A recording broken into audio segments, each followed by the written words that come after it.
Between her dreams and oxygen,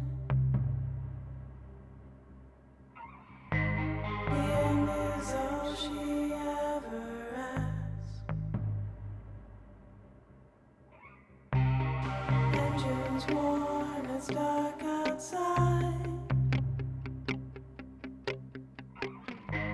A hidden tear behind her mask.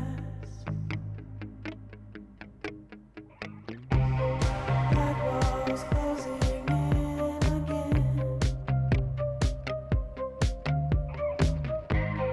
losing sleep and lost in time. Today, in honor of National Gun Violence Awareness Day and the start of Wear Orange Weekend, people around the country are coming together with a simple message: there's more we can do to end gun violence. Each year, Every Town for Gun Safety and a broad coalition of partners call on Americans to wear orange and recognize the more than 90 lives cut short by gun violence every day, and to demand action toward a future free of that type of gun violence. Join the movement by wearing orange today, June 1st, and post your pictures online using the hashtag #WearOrange to show you're committed to ending gun violence. The Majority Report with Sam Seder, where every day's Casual Friday. That means Monday is Casual Monday, Tuesday, Casual Tuesday, Wednesday, Casual Hump Day, Thursday, Casual Thurs, that's what we call it, and Friday, Casual Shabbat. The Majority Report with Sam Seder.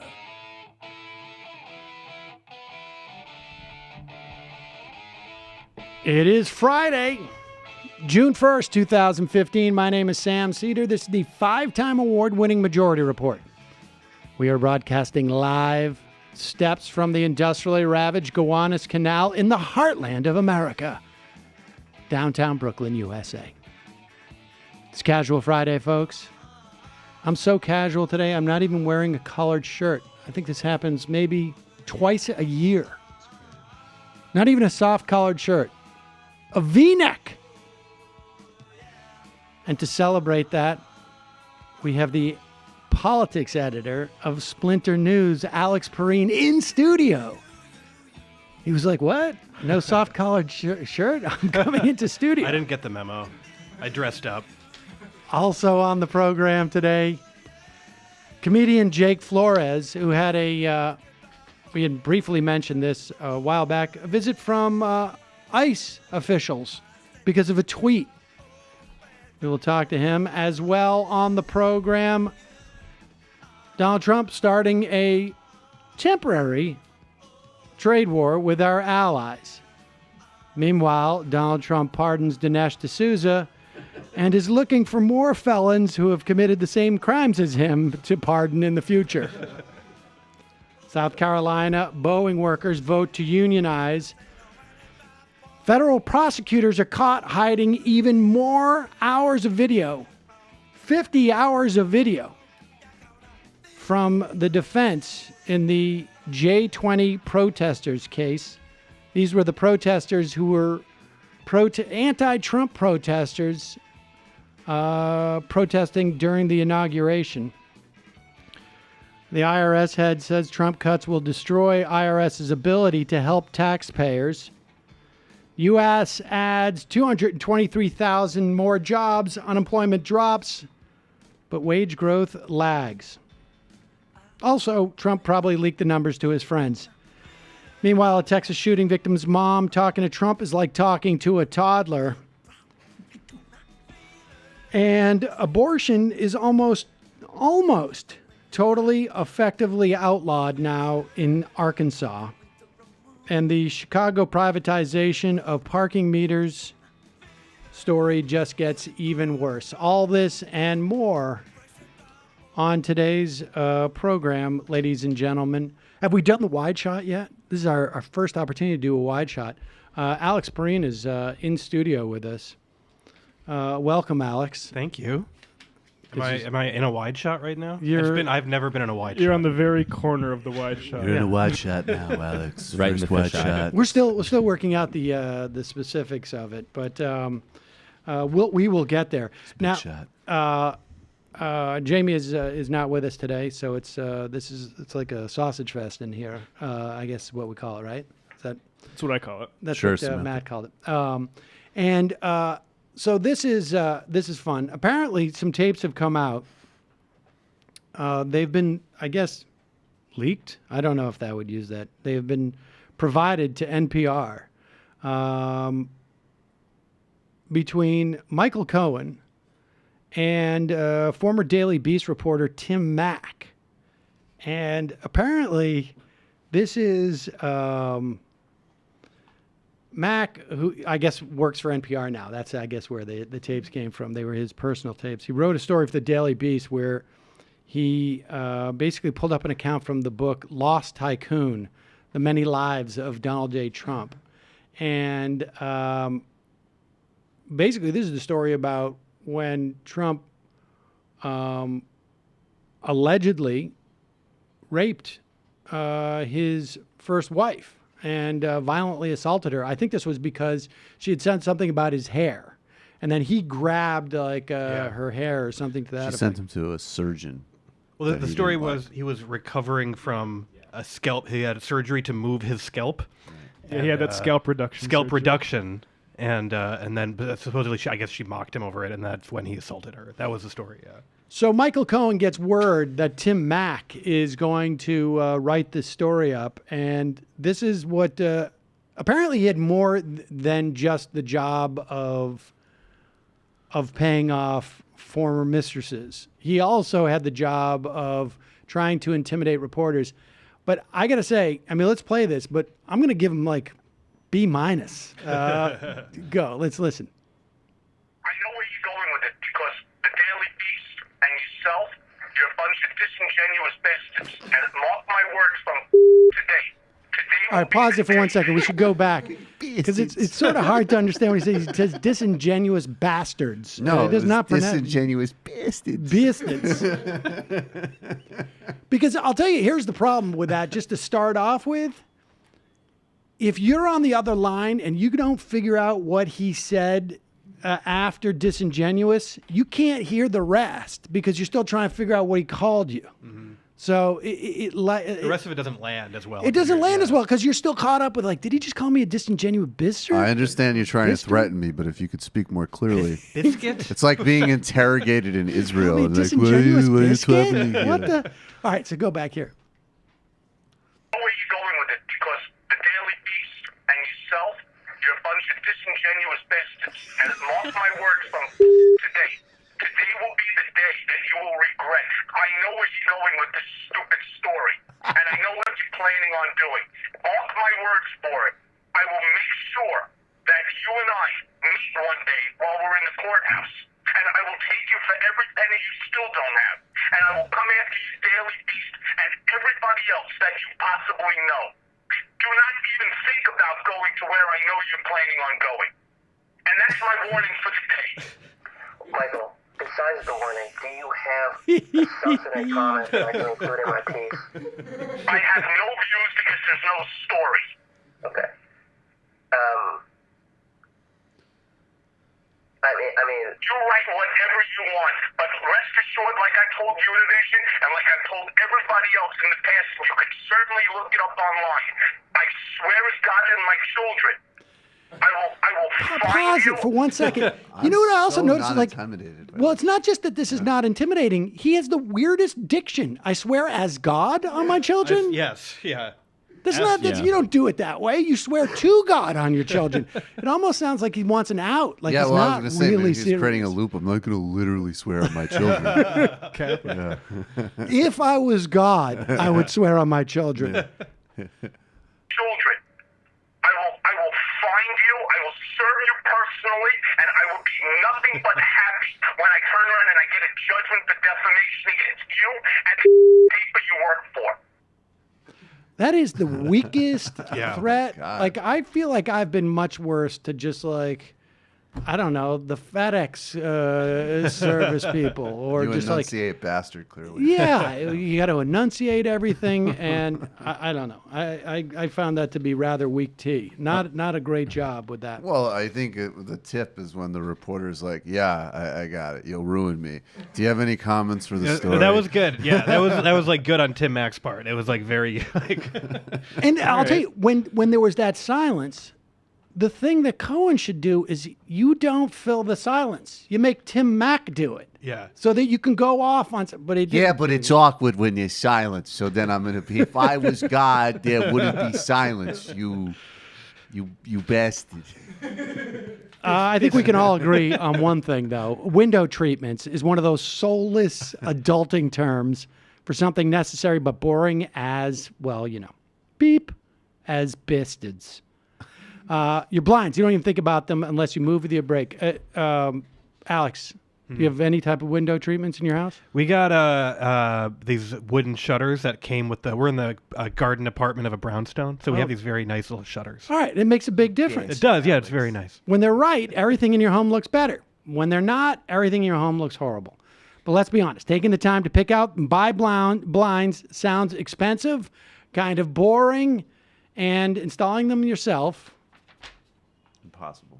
impossible, particularly if you're of specific people. I'm not going to say who, not going to name any names. Dyslexic with good impression. Blinds.com makes it really easy for you. You're not sure what you want or where to start? With Blinds.com, you get a free online design consultation. All you got to do, you send them pictures of your house. They send back custom recommendations based upon like the colors in your apartment, the style of your apartment or home, your furniture, whatever it is, specific rooms. They'll even send you free samples to make sure everything looks as good in person as it does online. And of course, every order gets free shipping. And here's the best part. If you screw up when you measure, or maybe you pick the wrong color, but it's really it's the measuring that always screws you up, because measuring is tough. If you screw up, Blinds.com will remake your blinds for free. They've made it super easy for you. There's no excuse to leave those mangled blinds up in your apartment, having it look all crappy like. For a limited time, get up to 20% off everything at Blinds.com when you use the promo code MAJORITY. That's Blinds.com, Blinds.com, promo code MAJORITY for up to 20% off of everything. Faux wood blinds, cellular shades, roller shades, and more. Blinds.com, promo code MAJORITY. Rules and restrictions apply. And folks, don't remember that today, in honor of National Gun Violence Awareness Day and the start of Wear Orange Weekend, people around the country are coming together with a simple message. There's more we can do to end gun violence. You show your support by wearing orange and posting a picture using the hashtag wear orange. Orange is the defining color of gun violence prevention movement, and each year, every town for gun safety and a broad coalition of partners call on Americans to wear orange for National Gun Violence Awareness Day.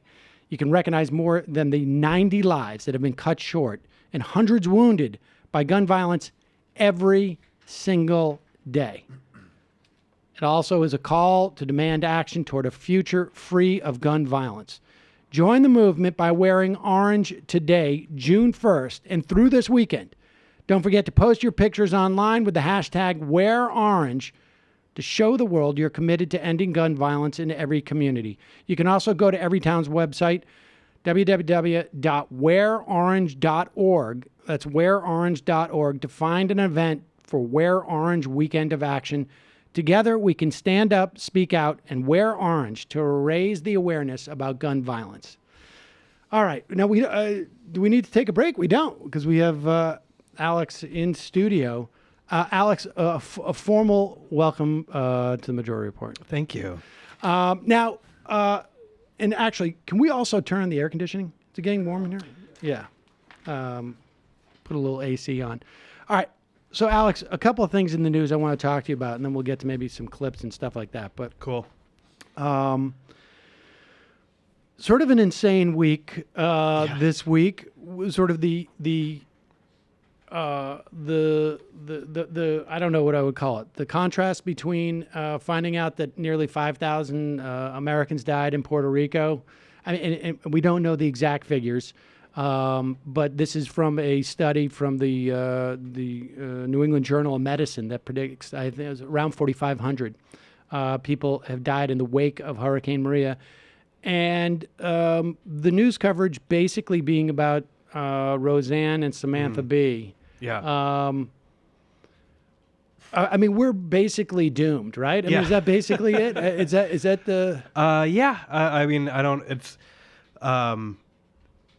It's hard to look at this week and be optimistic and come away being like, I think things are going to turn out great. I mean, on some level, and I guess, where I want to go with this is that, I mean, I think that, that is the two biggest stories of the week. I mean, in terms of like, I think the headline in news, I mean, we have a little bit of this trade stuff that's happening. The most interesting thing that happened, I think, in terms of this trade stuff is Trump trying to renegotiate NAFTA, and there being basically an ultimatum that Pence issued, which caused at least Canada to say, forget it, that this sunsets after 5 years. And what's interesting to me about that is that it's the first indication that Trump's, that he's being highly political, in the sense that I'm going to rephrase that because I don't think that came out correctly. But that to me sounds like, okay, Pence basically said to Trump, I mean, maybe it's possible that Trump doesn't know what sunset means. I mean, it's possible he doesn't know what the implications of it are. Right. Did you know that sunset is not HPV? Well, I mean, they could have said to him, like, it's not like HIV. If the Iran deal had sunsetted, it would have been much better. And he goes, well, then sunset it. Yes. But it sounds like there was some type of happy medium that was achieved, which was we'll do this for 5 years, so that it's going to cover through your reelection, through the first year or two of your reelection. It's going to work in terms of what you want to project, and then we'll revert back to the thing that we like best. Yeah, then we'll just go back to the way it was. Yeah. I mean, that's I don't know why I find that so interesting or atypical of the Trump of Trump politics. Well, my impression with him has always been that the one thing he actually is sincere about is trade policy, because that's been the thing he's been consistent about since the 90s practically. Right, and you're using policy loosely, we should say. Yeah, of course. Yeah, because he has a very sort of strange idea of the economics of it, that it does not, like, economists on the left and the right don't sort of recognize his ideas as having any validity, but he's been consistent about it for a long time. So it does seem like either this is a bamboozling like you were sort of saying, like either they're like, all right, we'll let you have your way for a few years, like, and then we'll just go back to normal, or it is like him like actually acting the way everyone who insisted he actually had some sort of political sense assumed he would act once taking the presidency. Like, Yeah, I mean, it's almost sophisticated, Yeah. but the question is, who's it coming from? Right. I guess is really, I mean, because if it is coming from the Republican establishment, there is some sort of sense of like, okay, this is how we're going to work with him. Everything's going to be temporary. It's not going to be meaningful at all. Yeah. And there's no way. I mean, the idea would be right that. I guess American corporations would just simply say, like, okay, this is the way it's going to be, but in 6 years out, we're just going to do 6-year plans now. And I guess Canada is a little bit more sensical and said, this is going to be impossible to navigate because we don't know what's going to happen going forward. yeah. I mean, the Republicans seem to be more confident that there's going to be some stability with the American political system post-Trump than anybody else does. Yes. Right. Yeah. Yeah. And I think the Canadians are probably more correct on this. All right. All of this is, you wrote a piece this week that I want to talk about because it sort of talks about a broader question. And also, there were two other pieces that sort of caught my attention this week. One was by Jonathan Chait, and the other one was by Lefitz, Eric Lefitz, yeah. And both at the New Yorker. And they're all three are related in some way. New York Mag. Yeah, New York Mag, but all three are sort of related in one way. I mean, it is either a bad idea on how to fight Trump or just sort of like bad execution. So let's start with yours about Chuck Schumer, because this just walk us through the piece, and then let's talk about it in a broader sense. Yeah, sure. So Chuck Schumer, the Senate Minority Leader, in the Senate from the great state of New York since the 1998 or 99, so with like what we were just saying, with all of the news that all of the bad news going on in the world, there's any number of ways the Democrats could sort of try to get headlines for themselves in their efforts to fight against Trump. And Schumer last week, after first with Nancy Pelosi putting out a good idea in a newspaper op-ed for a federal program to raise teacher pay and school resources, he just did that in an op-ed, no press conference. The next day, he calls the cameras for a press conference at a gas station in Washington to stand outside the gas station blaming Trump for high gas prices. And Classic politics. Yes, no, exactly. Chucky Schumer. Yeah, And yeah. here's a photo Yeah. that you put at the top of your post. Yeah. It is Chuck Schumer standing there with Dick Durbin, and who is that also? Is that Barbara from Malusky? Or no, excuse me, the woman from Michigan. What's No, her name? Stabenow? Is that Stabenow? Yeah, that's no. Debbie Stabenow, This right. is she was from Delaware or No, she's Maryland? from Michigan. Debbie Stabenow's from Michigan. That's not Debbie Stabenow, I don't think.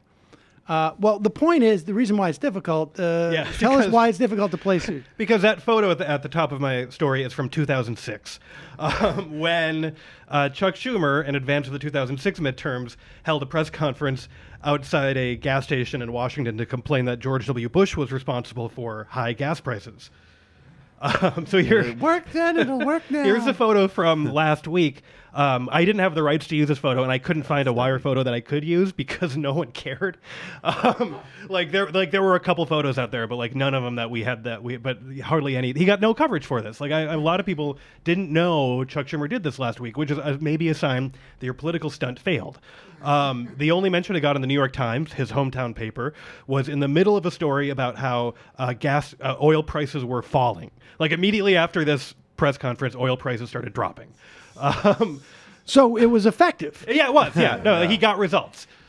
All right. To be fair to him, don't you think after coming out on education spending, and he said something about decriminalizing marijuana a couple weeks ago, that it's like relaxing to get back to the gas pump? Well, but No, here's totally, the, yeah. I mean, But putting aside the problems that this is bad policy. Sure. All right, because it's bad policy. We should be raising the gas tax. The gas tax is Hasn't been raised in something like 30 years. Yeah. And so it's lower now- than all of the Western European countries. It's like and there's nothing more than we need is to raise the gas tax Yeah. for numerous reasons. Yeah. So it's bad policy, but it was also impacted in California. I mean, talk Yep. about how just sort of how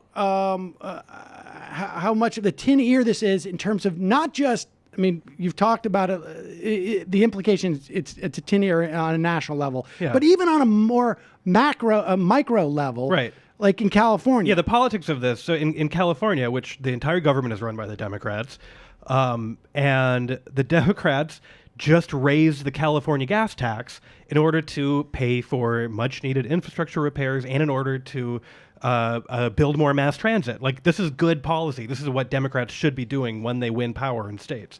And of course, because California has ballot initiatives, Republicans, bankrolled by rich people, have put a ballot initiative or are trying to get the signatures to put a ballot initiative on to repeal this gas tax increase. And they're hoping that getting this ballot initiative on will boost Republicans' chances in the midterm elections.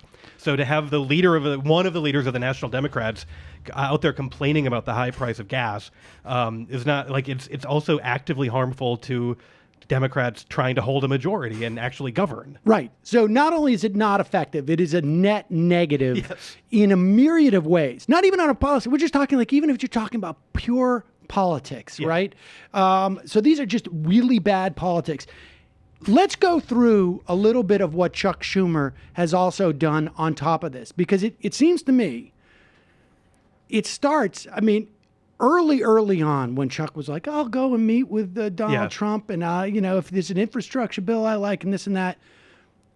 A month later, it looked like, okay, that was the smart thing to do. Yeah. It made it seem like he was going to be reasonable, and then Trump wasn't.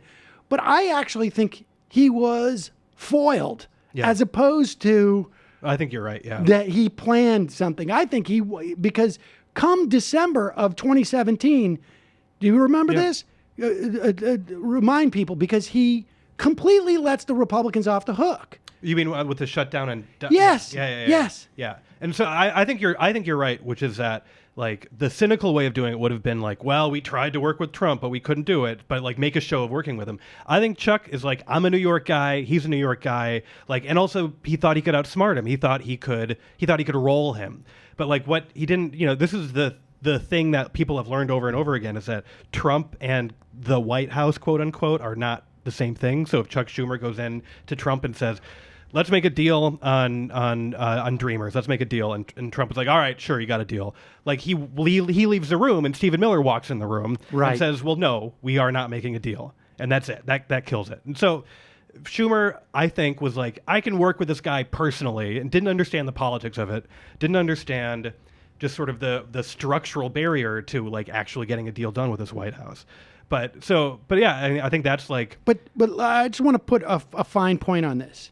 If you go back and look at the coverage in November of 2017, the amount of stories, I think people could just Google like legislative apocalypse in November of 2017, because the Republicans were looking at like 5 different things. They were like the debt ceiling, they couldn't pass a budget because it was in the wake of, I think, some other, I can't remember which hurricanes it was or which massive storms, and they couldn't get the funding for that with the budget, and they wanted to split it off, but they couldn't do that.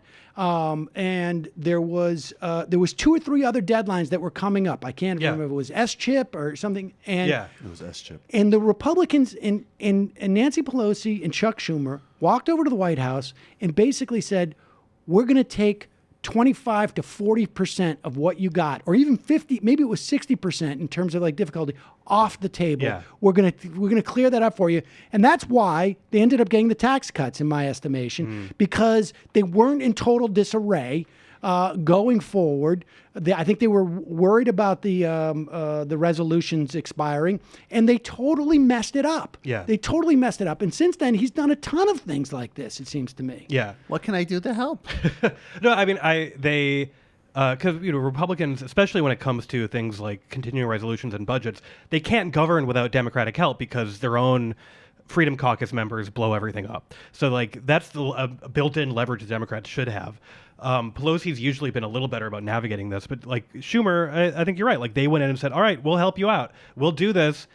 Because their instinct, Democrats' instinct is always like, well, let's at least make sure government's running properly, which great. But then, it allows for Republicans to actually implement their agenda. But so Schumer, since then, in the interest of helping Trump govern, he's, allowed Trump to have his CIA chief approved, and he's allowed Trump to have his Secretary of State approved, and like all these other things that are like he could have held up and gummed up the works if he had wanted to. There was multiple ways where they could have done it. They could have done it where he could have tried to whip votes against them. Yep. If Chuck Schumer can't get Mark Warner to vote against certain things, then there's a real problem, it seems to me. Yeah. Because Mark Warner is not like, this is not Joe Lieberman, supposedly. I mean, let me ask you this. As you go and report, what do you hear in terms of other senators? And because I've heard that certainly former senators are think that Schumer's really screwing up. Yeah, I mean, I think if you don't have to look that far to see hints that some former Harry Reid people are not thrilled with how he's doing. And Reid, and I think a lot of people on the left sort of never liked Reid that much, but he knew how to play the game. Like he absolutely did in a way that Schumer's not showing that he does. And like there's an interesting alternate history is like how would Reid have navigated this first Trump term? Because I think it would look totally different on the Senate side. I think it would look totally different. And I think we may not even have those tax cuts, to be honest with you. We might not. Like it might have been a complete legislative failure, but it's a real problem. Is that Schumer knowing less than Reid, or is it his actual sort of politics or instincts are different? I think that he, well, I don't know. I think it's a couple things because I don't know because I don't have any sense. Reid is almost a McConnell-like figure in that I don't have any real sense of what his personal politics are, but he seemed to just want political success. And hates Republicans and supposedly doesn't like to cut Medicare or Social Security. Yeah, right. Yeah. But Schumer, I mean, first of all, Schumer seems much more concerned with his own personal image and his own personal brand than Reid ever was. Yeah. And is maybe just much more limited in his thinking. Like that's what, like something like the gas prices thing, just to me, just smacks of someone who has an incredibly narrow vision of politics. Just very, very narrow and provincial idea of politics. Well, he literally says he has a made-up family that lives in Massapequa that he runs policy by. Says a lot. Yeah. That's his favorite. He one of his literally go-to. says that. That's not in any And way. I would bet that's probably like the area where he pulls the worst, and so he decides that's where my family, my made-up family, is going to be. Schumer. This is exactly the problem with his politics. Is that he has a made-up family from Massapequa. He calls them the Baileys. They're a boomer couple. They used to be called the O'Reillys, but then when he was writing a book, he de-Irished them to make them more national. I'm sorry, the Baileys? Yeah. I mean, Bailey's is pretty Irish, That's too. still pretty. It could be English, though, right? I don't, New York has changed where Jews are not as much of a problem on Long Island. But they live in Massapequa. It's a new city. It's a new state. But in his imagination, he runs all of his political calculations through this well-off home-owning couple in a nearly all-white Long Island town. And he's like, what would they think of what I'm about to do? MS-13 is terrible, but get in front of the gas pump, Chuck. Yes, no, exactly. Immediately. We're driving out to Montauk this weekend, and we like... I mean, part of the problem could be is that the Baileys, neither Mr. or Mrs. Bailey, has ever spent any time in the Senate. And so their ability to be the Senate leader is probably minimal. Yeah, right. Like he probably goes like, how should I get my caucus to do this? And they go, what do you mean caucus? What does that the mean? Baileys don't know how to whip votes. I asked them how to kill the Haspel nomination. They had no ideas. Right. What am I supposed to do? Chuck, we keep telling you, we don't understand Senate rules. They're so Byzantine that so is anybody like actively, are you hearing anybody actively talk about any type of challenge to his leadership? I not really, and I think that I haven't heard anything. There some people are dissatisfied. I feel like the Senate, that's much rarer in the Senate than it is in the House. In the House, there's challenges to leadership pretty regularly. Not terribly effective. Not terribly effective, but at least people talk about it pretty Right. openly on Democrats and Republican side. In the Senate, it just seems like because of the norms of that body, people do not openly be like, we gotta replace this leader. Like, even Mitch McConnell, who's pretty widely hated by the right for crazy reasons, does not have a lot of threats. But he's insulated because I think everybody in the Senate, I think like anybody who has any type of savvy or like, is hews to the sort of the classic Republican agenda, right, where the money is, Yeah. has got to be very happy with Mitch of McConnell, course. Yeah, right? I mean, yeah. he got the tax cuts. He's doing, he's getting every, the judiciary Yeah. is done. I think Corey Robin had a comment the other day about how this Republican Party is actually the least populist it's ever been. Trump may be a populist. That's where the votes may be coming. But in terms of what they're doing, it's all based upon, the judiciary and sort of Senate machinations. It's based on building in an undemocratic infrastructure to like keep their agenda in place. Like Exactly. permanent oligarchy. Yeah. Yes. And let me ask you this. What is your sense if there was to be someone in the Senate now who would be a better leader? Is there one? That's a great question, and I don't know. I mean, I know there are senators I like more. I don't know if they are cut out for leadership. It might be. I mean, again, with the problem we run into with congressional Democrats is they've done such a poor job of, I guess, grooming younger generations of leadership. Right. So it's like you have these people basically 70 years old who've been there a long time, and then a lot of people in the middle who have not really made much of a name for themselves. So it's an interesting question to ask, like who would be a better minority leader, and I don't actually know. That is I think a society-wide problem that the boomers, their shadow cast over basically my generation. Yeah. Because there was no room for to squeeze in, like there was a slight moment of like cultural, and I think that's a widespread problem. Do you have frankly. any ideas in mind?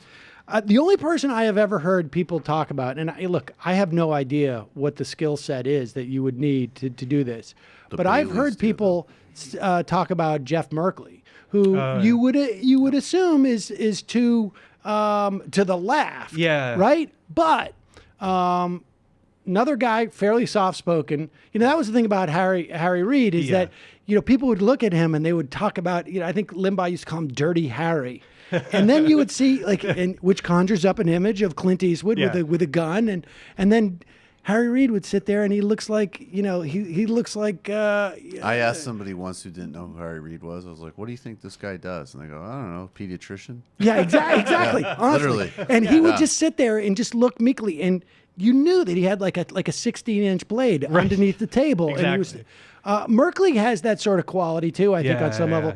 But here's the thing: why I think I heard someone suggest this. He was the only senator to endorse Bernie Sanders. Yet he did not alienate anyone else in the Senate because of it. Yeah. Respected And he across the managed board. to sort of like walk that line. Yeah. Which was which suggests that the guy has the ability to both sort of like maintain relationships and to still present some type of perspective. Well, that's one of the things about the culture of the Senate, and I think it's one of the things that's sort of destructive about it as an institution, is that absolutely those personal relationships matter more than ideology. And I think you look at the hatred in the Senate for someone like Ted Cruz, and it's not ideological. They just don't like him. Right. And Fair enough. And comedy with a T beats everything else. And so you could definitely have a fairly, I think, left-wing Democratic leader as long as they respected those personal relationships, I think. Yeah, and I think that's a big part of it. I mean, maybe that's why, I don't know whether or not he has the mind that one needs to sort of, play this chess game out. But this sort of dovetails a little bit with that Chait Lefitz. I don't want to call it a debate, but it's out there where Jonathan Chait had written a piece, basically saying that the left was problematic. That is not a new theme of his. Probably one that he's been writing about. I don't know when the first time I ever interviewed you, but it was probably at least a decade Yes, ago, yeah. and it was Chait was well into that theme for many years.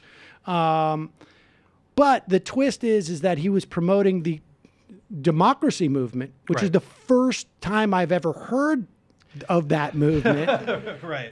Which great is, movement. and there's a new organization I think that started where Bill Kristol is signed on and Benjamin Wittes and Yeah, like, and they're like the Pritzkers are behind yes, it. Yeah. yes, yeah. and huge Democratic money, ostensibly to save our democracy Right. from Donald Trump. And that the idea is we got to be nonpartisan Yeah. and just focus on saving our democracy. Put our agendas aside and focus on this on this democracy movement.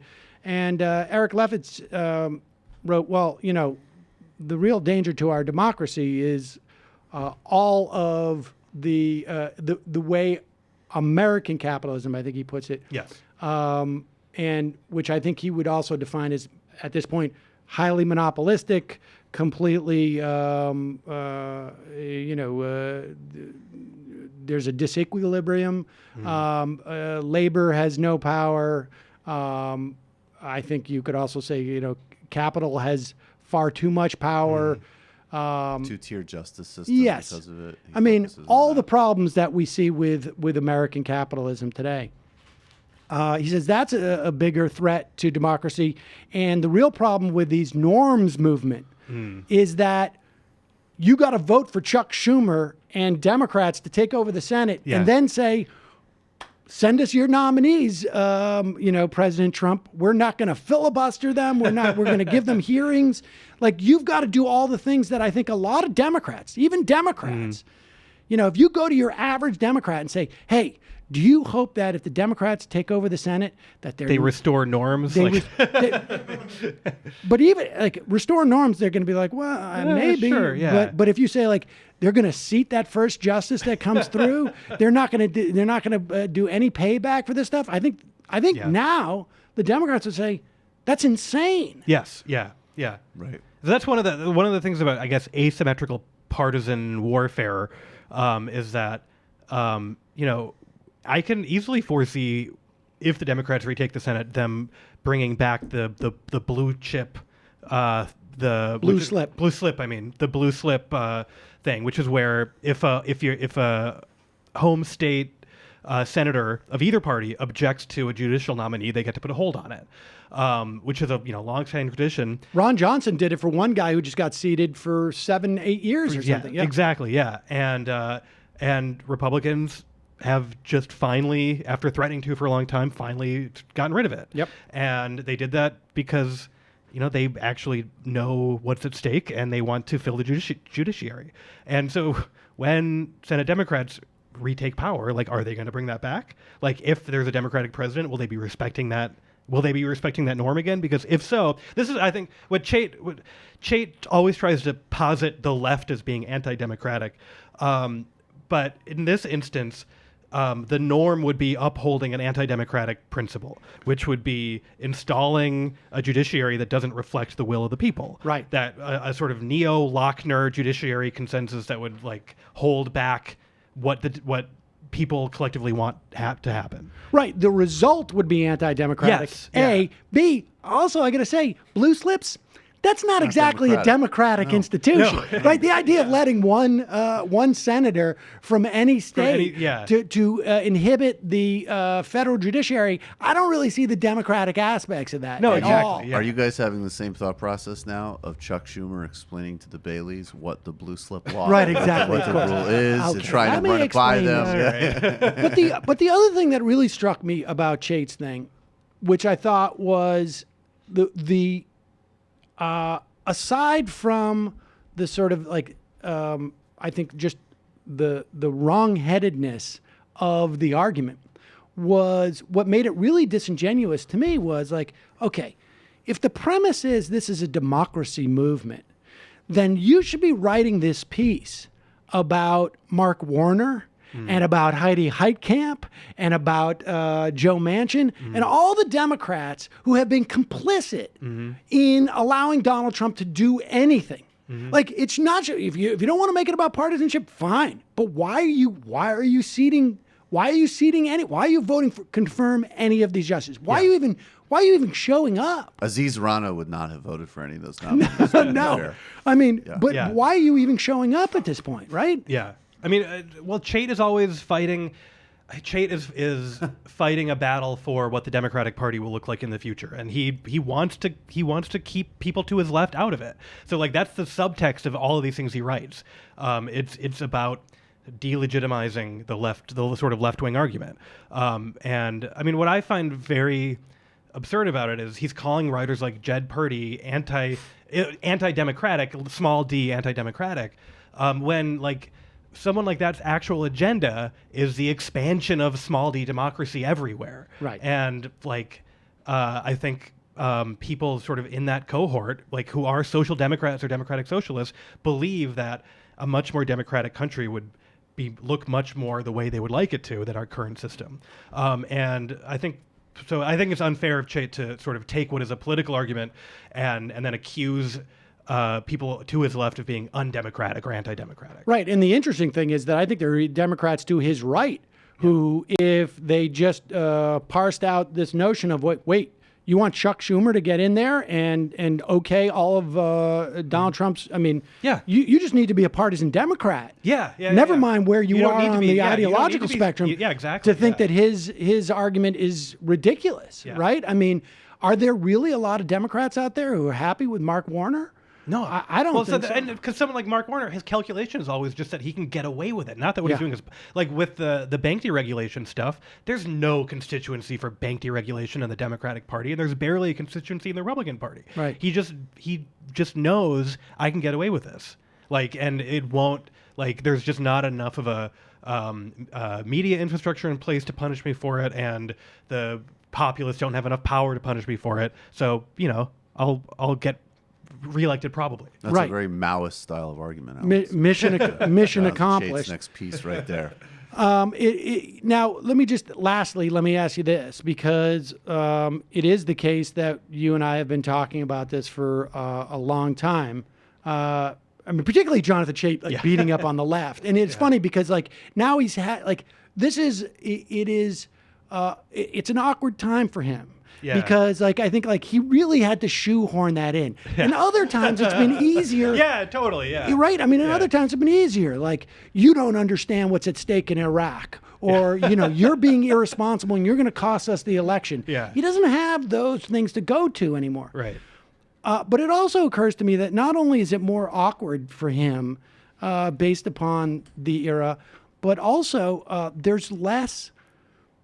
there seems to be less resonance for that. I mean, dramatically less, right? Yeah. I mean, speak to that just for a moment, because I'm surrounded by people who, during the Bush years, for the most part, were either in junior high or, or just high or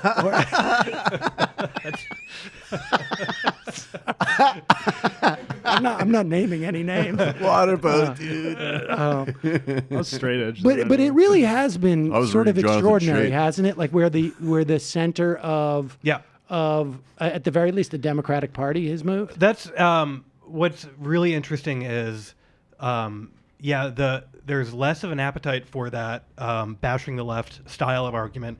I think people are less convinced that of the idea that we need to suppress the left in order to win with moderates. Like, people are kind of fed up with that.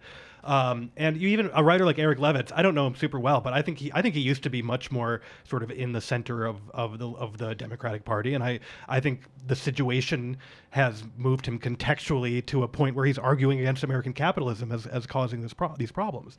And Chait just sort of remains stubbornly where he is.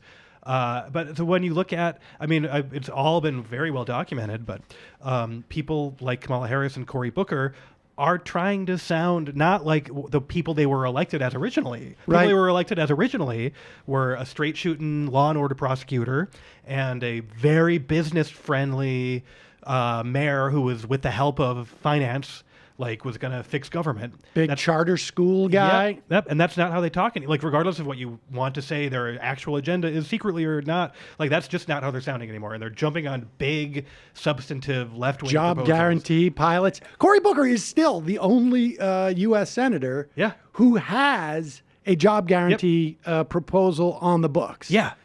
Still is the only one. No, which is wild. Like, and I think, like. I'm and I should be clear, I don't think that's who he is. Sure. But the idea that he has to project that, I think, is very helpful. Yes. Yeah.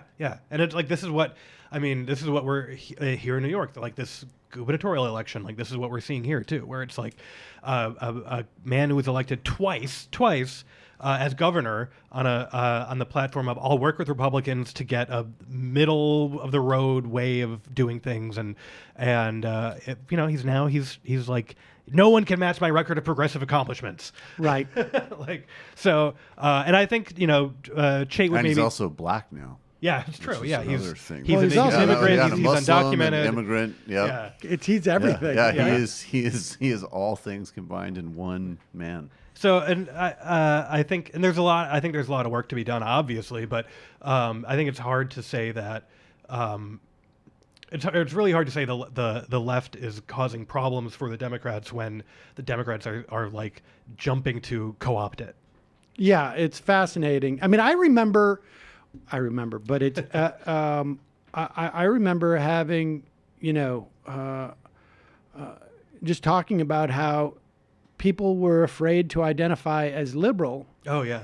Not because it would be out of fashion to the right, but because it was considered too toxic because you were saying you were of the left. Yeah. Like liberal was not a word in the early aughts No. that anyone would identify. In fact, the word progressive was introduced to mean liberal. Mm-hmm. But people were afraid of using liberal because basically since Dukakis. In the early 2000s, the only time people would self-identify with liberals is when they were making a case for invading Iraq.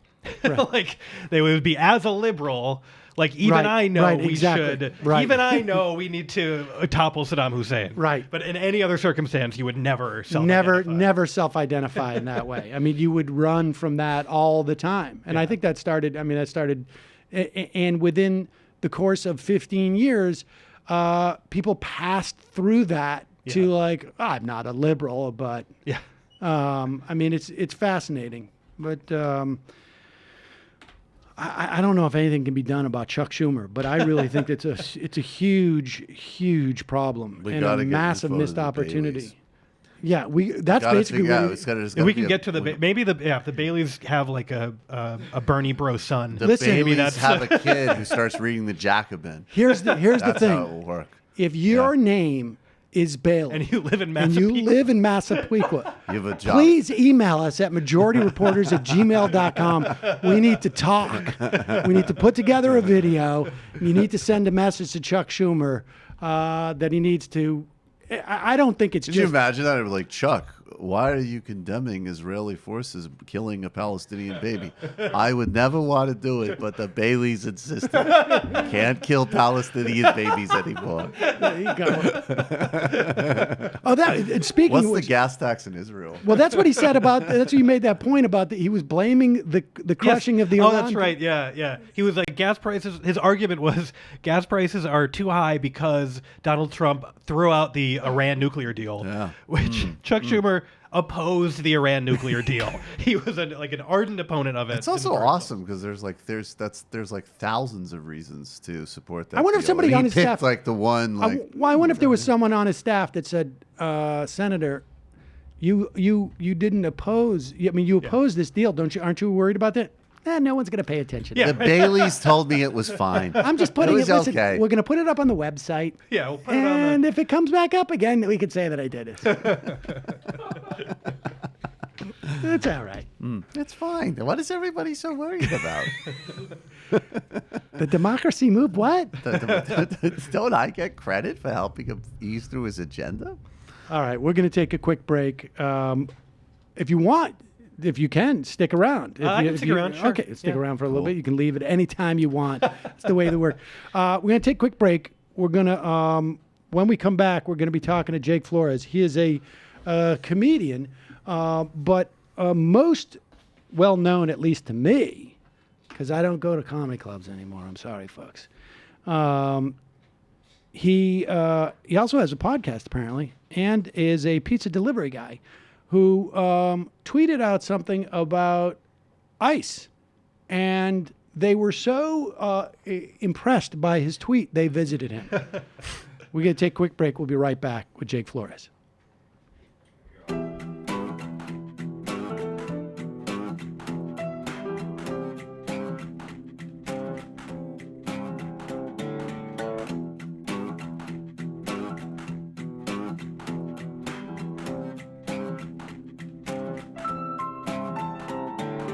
Before she met me, she told herself to wait 5 years.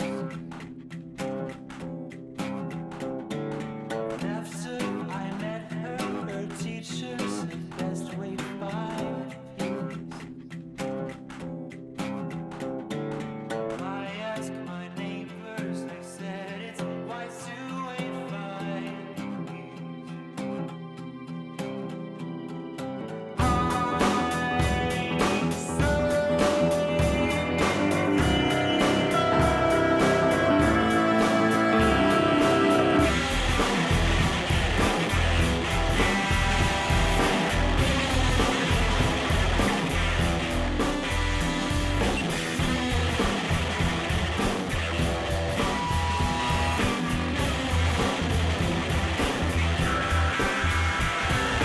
I tell a friend how I'm feeling, and this made her sigh.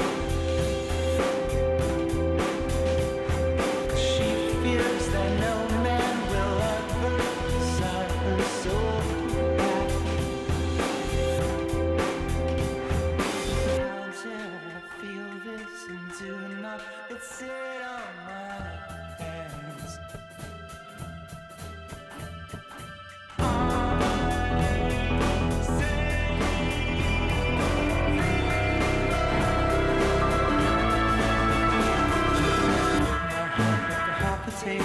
Push the popcorn out late.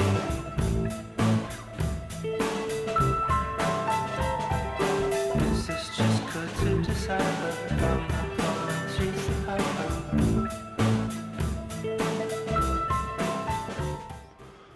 We are back. Folks, just a reminder, you can support this program by becoming a member at jointhemajorityreport.com, jointhemajorityreport.com for just several pennies, well, several dimes a day. Several dimes a day. You keep this show continuing, and as a way of saying thank you, we give you the fun half, wherein we have fun. And again, if you can't afford it, but want access to the fun half, send us an email at majorityreporters@gmail.com, and then wait for 2 weeks, and then we'll hook you up. Now it is my pleasure to welcome the program. We still have Alex Pareene of Splinter News, editor of politics at Splinter News, here with us. Of course, Michael and Brendan and Matt are here. But I'd like to welcome to the program Jake Flores. He is a comedian, also a co-host of maybe my favorite named podcast. Good one. Pod Damn America. Good afternoon. Hi, Jake. Welcome to the program. And I should say that I first heard about your story from Splinter News, which I had forgotten, of course. But so okay. Before we get into you telling us about yourself, well, actually, why don't you tell us about yourself? You're a comedian. You host Pod Damn America. What happens on Pod Damn America? I started Pod Damn America about a year ago after Charlottesville kind of went down, and I found myself, doing what I do as a comedian, I've been doing stand-up for, a little over a decade now, and it's kind of been a thing for a long time. But also, I'm heavily involved in a sort of burgeoning leftist movement that's happening in America right now, and I'm invested in it. And so I found myself sort of writing a lot and sort of, using platforms like Facebook and Twitter to kind of put information out that I thought was important. But then I sort of realized, well, if you're not publishing stuff, I mean, algorithm just fades whatever you're writing away. So I started as a project to just sort of, be a part of sort of the new left, because in my opinion, like, it's not a new idea. I mean, I kind of aped like what Chapo Trap House is doing and those types of people that are, huge and successful. I just kind of thought that, if we're going to have an actual left movement in this country, there should be like as many leftist comedy outlets as there are straight up liberal comedy outlets. It shouldn't be like a singular idea. So I kind of thought of it as just, doing my part and throwing in my little area of expertise into the ring. I started off by doing some episodes about Antifa because I just noticed that suddenly this thing that I kind of know about was in the news. Nobody else knew about it. So, we started from there, and we figured out a way to make it funny and make it kind of interesting, and, just doing what I can, I suppose. Sounds good. And so you tweeted something out. Now, I know that there's sort of a danger of people who are comedians. Tweeting things can sometimes get you in trouble. Yeah, so I hear, Sam. I've had my own experience with that. But with that said, I think what went down with you is a lot scarier than went down with me, frankly. Let me read this tweet of yours from May 5th, 2018. And you write, okay, here's how Cinco de Mayo works in 2018. White people are allowed to culturally appropriate on the condition that you help destroy ICE. You kill one ICE agent and you get to wear a sombrero. 2 kills and you get to wear a poncho. Well, we didn't appreciate that. If you're angry at the policy, blame Congress. Now,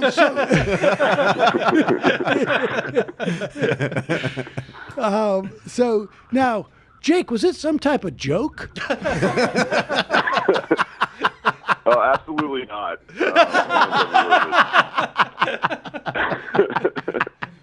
Do I hear knocking on your door again? Yeah, we listened to the Majority Report, that Jewish guy. And, Can we put the scroll? Can we put the scroll underneath here? Everything is satirical that we're talking about. Please, can we just drop that scroll right underneath? All right. So you tweet this out on Cinco de Mayo. Did you have other Cinco de Mayo tweets or other tweets talking about ICE? Probably. I was kind of on an ICE kick that day, that was probably the big one. I was doing a lot of a bit I came up with was drinking these big cans of Bud Ice and yelling "abolish ICE" while I drink them. That was pretty fun. Just dumb stuff like that. That sounds like something that they would maybe even contemplate using as an online campaign. I feel like that's like the teens version of Waza.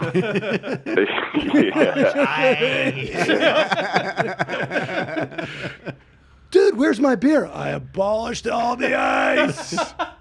Yeah, that's fine, right? You can have all this stuff too, incidentally. I'm not. So, all right. So you tweet it out, and how does it do? Does it get? Do you get a lot of retweets on this? Do you get what was your ratio? So it was kind of interesting because I'm an extremely online millennial, so I just tweet every other thought that comes into my brain, and I use the internet as sort of a scratch pad. Like, I was using this as a way to remember it so I could work it out as a bit later on, which now, with the whole thing that happened, I got a great fucking 12 minutes out of it. Sorry, can I curse? Sorry.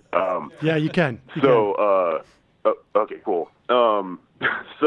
What's interesting, though, is that it was pretty well received. Like, I didn't have anyone directly respond to me, and say anything negative, like I got retweets, I got shares on Facebook. Everyone kind of laughed. A couple of people went, "Whoa," like you're playing the fire there.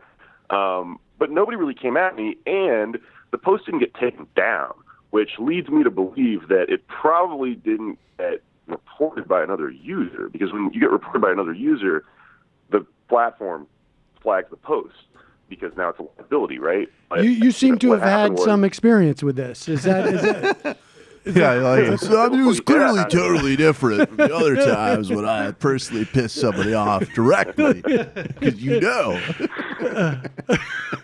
I mean, yes, though. This is part of my job, And so, nothing happened until 9 a.m. the next day when the feds kicked on my door. And no, wait a second. Wait. You gotta ease into this.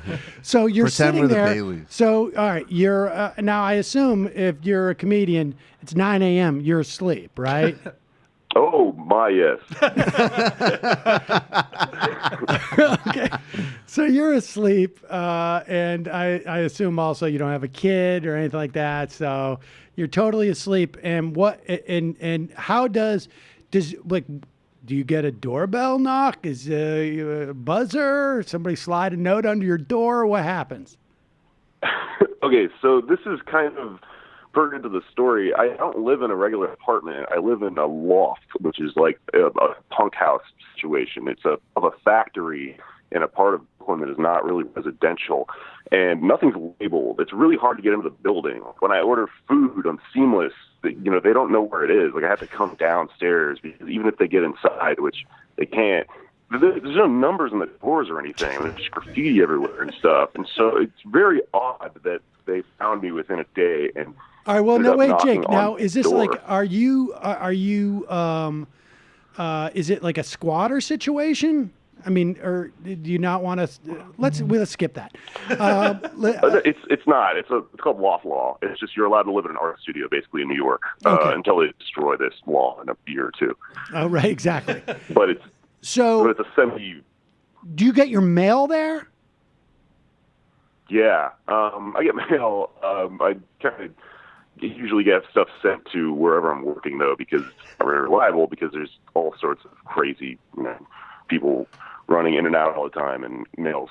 Technically it works, but it's not that reliable. I'm just curious as to how did they track down? How did they track you down? I don't know, and I mean, this does raise a lot of questions about like the surveillance state and like cell phones and things like that, because like not only do they know, where I lived, they knew I would be there, which I'm not always there. I mean, like traveling around, I often don't sleep at home.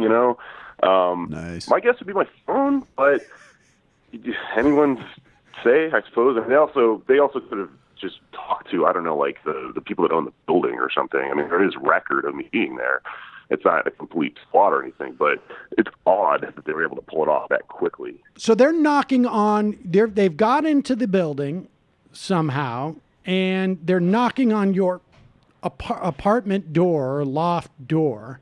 And do they just knock? I mean, what do you, like, what, do people knock on your door at 9 a.m. often? Is that the first time that's ever happened?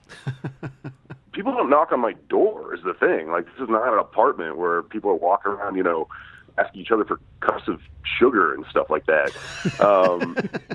I woke up and there's this loud banging on the door, and so I would not have answered it, honestly, if I didn't think it was a repair guy. I just waiting for this guy to show up and fix this leak I had in my ceiling. I mean, there's pipes leaking all over the place, rats everywhere. There's a window fell out of the week before this. So I kind of just assumed in my groggy, hungover state that, it's the repair guy, And then I opened the door, lo and behold, 4 DHS agents. They say Department of Homeland Security. I think one of them holds up a badge. And from there, I'm a little groggy on like what happened. Because, well, wait a second. What are they wearing? Tell me what they're wearing. I'm curious. Were they wearing those like Parkers that have like DHS on the back, or what? Did they have any? What were they wearing? They're just wearing suits. Not suits, just like kind of dorky button downs and stuff like that. They look like nerds. Did you tell them that? Carrie Matheson, Mandy Patinkin on Homeland. Just professional garb. I didn't know. So wait a second. So casual Friday stuff. Yeah, of course. Okay. It was the weekend, for them too. Wait, this is on a Sunday? Jesus Christ. What day was it? Yeah. Was it a Sunday? It was a Sunday morning. 6 Mile was Saturday. Sunday morning was the next day. Well, at least All I the guess scary ICE agents had the weekend off. that's right. Yeah, I guess tax dollars at work. At least they're on. So you should have known it's not the repair guy because he never Right. comes on time on his weekend. That's how they break it. That's how they break out the assignment. Like, all right, the actual guys, you've got some families to destroy upstate. Right. The ones you don't look intimidating at all. You should go terrorize this comedian kid off of Twitter. Yeah, basically. So so the 4 guys come in and they just look dorky. They're dressed like the dad on some type of sitcom or right? Is No, that he like- said Carrie and Mandy Patinkin. Yeah. That worked well. So so what happens? They come. Do you invite them in?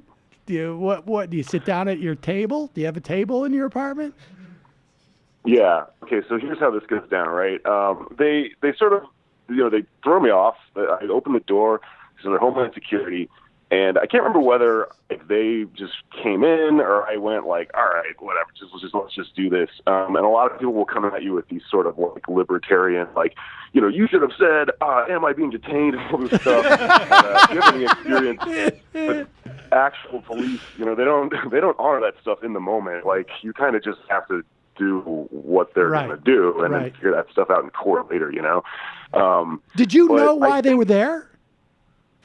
I'm sorry. Did you know why they were there? Like, did you go like, oh, it's that tweet that I had about ICE? I figured it out pretty quick because they mentioned something about ICE. They asked me about ICE, and then also another part of this that kind of I think they kind of maybe were trying to intimidate me on some level, like wake you up, right? The thing is, I was out till 6 a.m, so I was still drunk. Like I was like, whatever, let's do this. But also, this happened to a pal of mine like 2 years ago. Nick Mullen got the FBI called on him. And Nick Mullen, if you don't know, is your friend Mike Cernovich thinks Nick Mullen is the head of the DSA. President. Is that true? Is that true? Yeah, he tweeted out this. The DSA Mike had a conference. Yeah, the DSA had a conference. Who's laughing in Chicago now, last Nick? year, Who's and, laughing now, Nick? I do like guys who are who have never dealt with anything in their lives, and they would say what you do when federal agents show up at your place at 9 o'clock in the morning is you say, according to Article 2, Section 5 of the Bill of Rights, and then they can't enter your domicile, dude. What the hell is the matter with you? We will not be quartering soldiers here. I know. I don't recognize the federal government. I am a citizen of the state of New York. So wait a I'm a second. Yeah, resident that's of this gonna work art for shed, anyone, sir. So they start talking about ICE, but it's not until they mention ICE that you think this is about the tweet. So you don't know immediately. You're just like, must have been something I did. What are there other things that you felt like you did that might have had DHS at your door? Honestly, I figured it out pretty quick. I mean, I don't really know what else I could have done. I'm kind of a scumbag, but I'm not really up to anything. So I don't really think that there's anything else that would have crossed my mind. Like, oh my God, what did I get away with this thing in my past? I mean, on some level, I think their job is to intimidate you a little bit. They're an arm of the authoritarian apparatus, But I found myself in a unique situation because when the government comes to knock on your door, if you have kids or something, it's terrifying because you don't know what's going to happen. Right. They may tear you away from your kids, right? But I'm a shitty comedian. I don't have anything. So I just, I was like, I got nothing to lose. I'm so hungover. I don't care if I die right now. Did you say this to them? I don't know. Are you quoting You can't yourself? blackmail me. I've been actively trying to get famous for 10 years, It doesn't matter. So It's as I see it, you're either going to kill me or this is a major uptick in my Right, Twitter exactly. following. Right. Yeah. Either I'm dead or this is the best thing that's ever happened. There's 2 ways to play this. Basically. Capital One And, murder, which we're not quite I'm- at yet for Twitter jokes, or you just gave me a sorry? great favor, guys. So all right. So they start talking to you, and what else? What do they say? Well, they start talking to me about the ice thing, and I so the first thing I do is we're standing around, and I go, one of them's like, "Should we sit down?" And I go, "Yeah, sure, we'll sit down at my table." I have this table in my loft space, living room, where I record my podcast, right? And the table's got all these microphones set up at it. I sit down. The main guy looks at the microphones and he goes, "Are these things recording?" And I go, "No." And he believes me. And they weren't recording, but what kind of government agent are you? Don't even check. Well, first of all, I think we've all learned a great lesson today. If you have a table full of microphones and there's a knock at your door, turn on the recording device. You know what would be funny? You know what I love? Then answer the door. Those old infomercials with the clap? You're like 1 second. Now they're off. So he says, okay, good. So he starts asking me. So they sit down at that point? I'm sorry? Do they sit down after you've assured them that the microphones are off?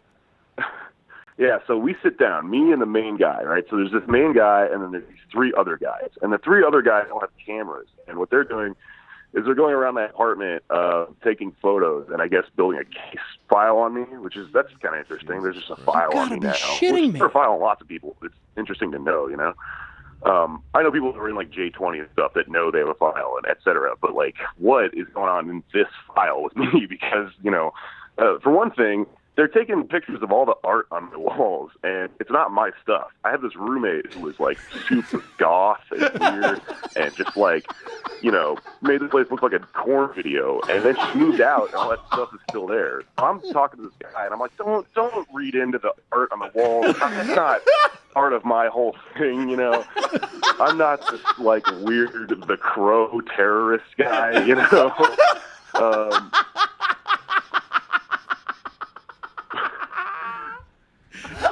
But so he asks me eventually about about ice and about the tweet or whatever, and I tell him look, I know you know who I am. I know you looked me up. Clearly, I'm a comedian. I'm joking. So what we're talking about here is, how do we deal with jokes? Because if I had written a novel, some sort of dystopian future thing, it wouldn't be a question. And if I had written a TV show about this, it might have been successful. This sort of stuff is popular right now, because it's a joke.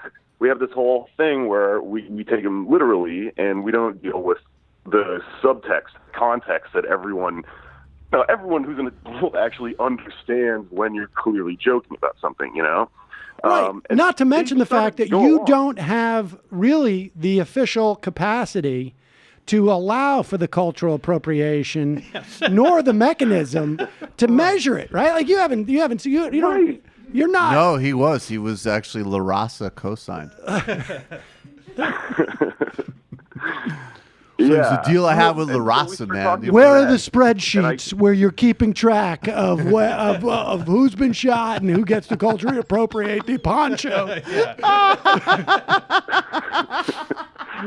Yeah, that's what they were taking the pictures for. They were looking for the abacus where you do all the numbers on it. Yeah. Yeah. The algorithm, So I start talking to him about that, and he goes yeah, it's a good point. I'm like, well, that's a good point. What are you doing in my apartment? You could have sent me an email or something, But over email. So then he starts to go on. He starts to go on to the concept of insightfulness, and we know you're joking, but what if the wrong person heard this and took it seriously? Which, by the way, hilarious. I know that's a messed up idea, but if someone to wear a poncho, that actually they were right. This guy on Twitter says I can wear a poncho if. Yeah. I mean, if that's the standard, seems like a high price to pay, but I'm willing to do it. If that's the standard, when Ben Shapiro right now would be in some serious hot water because he apparently was the number one Twitter read by the guy who killed folks up in Canada at the mosque. Right. And Ben Shapiro is not funny. he's not even trying to make jokes when he says, when he's done all his videos saying like, this is just a matter of time. Half of all Muslims are radicalized. They're going to kill your family. Right. And this guy, Ignore the corn work. He doesn't even have the satire crawl. he doesn't have the satire crawl. He doesn't have any of that. Ignore the Gothic art on the wall, guys. So we'll get to how much these free speech guys came to your rescue in a minute. But so you're saying this with the guy, and the guy says, yeah, I mean, it's a good point, but it's possibly insightful. You may convince somebody out there who is humor challenged to actually do this because they think that they're going to get to wear a sombrero on Cinco de Mayo, and then what? So when he brings up the insightfulness thing, I asked, like, well, then why aren't you kicking in Alex Jones's door and, like, Roseanne Barr? Because I work at a pizza restaurant in New York, and we get daily Pizzagate death threats, like a daily. Do you understand it? That's how much power she actually has. And she's not joking. Like, people actually take that seriously, you know? And so, like, they kind of just buck after a while, and they're like, well, fair point. And I'm like, well, then why are we having this whole conversation? But it does, beg a lot of questions about free speech, how it's like, is it really free if it's only selectively enforced, And I think I'm being visited by these people because I made fun of the government, and these free speech guys that imagine that they're all going to get visited by the government never will, because they believe all the same stuff as the government. It's really funny how jealous a lot of these free speech dork comedians probably are over this, because this is every comedian's fantasy. You want to be Lenny Bruce or whatever. But anyway, we move on, and we start talking about ICE. And ICE, I asked him a question after a while, because at the end of this, as we start getting near the end of this whole conversation, he asked me if I have any questions for him, like we're in a job interview or something, And I'm like, okay, well, in closing, how do you, what are you here to defend? Like, what is the thing that ICE does that you sort of believe in? Because he had started to go into this logic after a while, this argument of like, well, how many interactions do you think ICE has on a daily basis that don't get taped and put on the internet, yada, yada, yada. And I've talked to a million cops about this. It's the same argument they all use, right? Which is that there's some sort of inherent job that the police are doing that is good and for the community and everything, and these videos that we see are designed to make you outraged, and they're only what happens 1% of the time. And I don't believe that argument when it comes to cops, but that's at least a valid argument, because at some level the police, it's set to protect and serve on the side of their cars, But with ICE, I think their stated mission is what people are against, Right. They shouldn't exist. They're only 10 years old. Like, this is not an age-old institution or anything. So I ask him that, and he goes, "Oh, ICE fights human trafficking," and I'm a bit of I'm a little boned up on this issue called Sesta Fosta. If you're not familiar, Sesta Fosta is a bill that passed recently that was sold as fighting human trafficking. In reality, it's extremely anti-woman, extremely pro-patriarchy, extremely anti-sex worker, right? Well, it's also a net negative in terms of fighting trafficking, because it drives it further underground and basically prevents a mechanism that was out there to sort of track where traffickers were.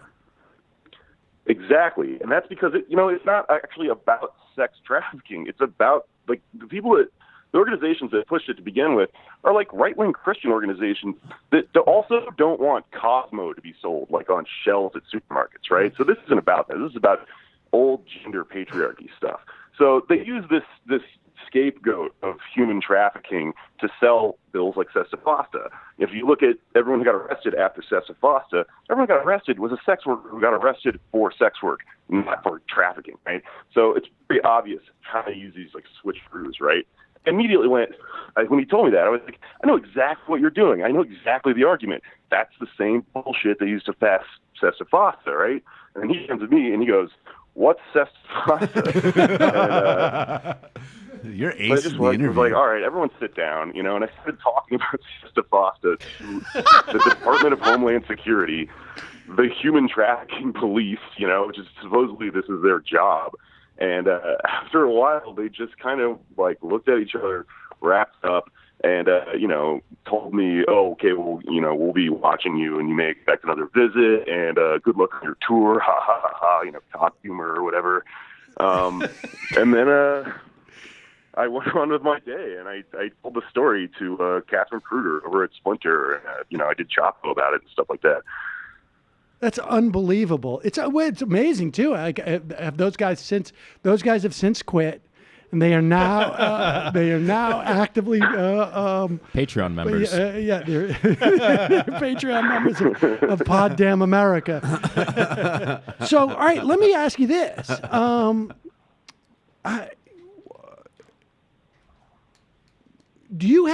you talked to a lawyer?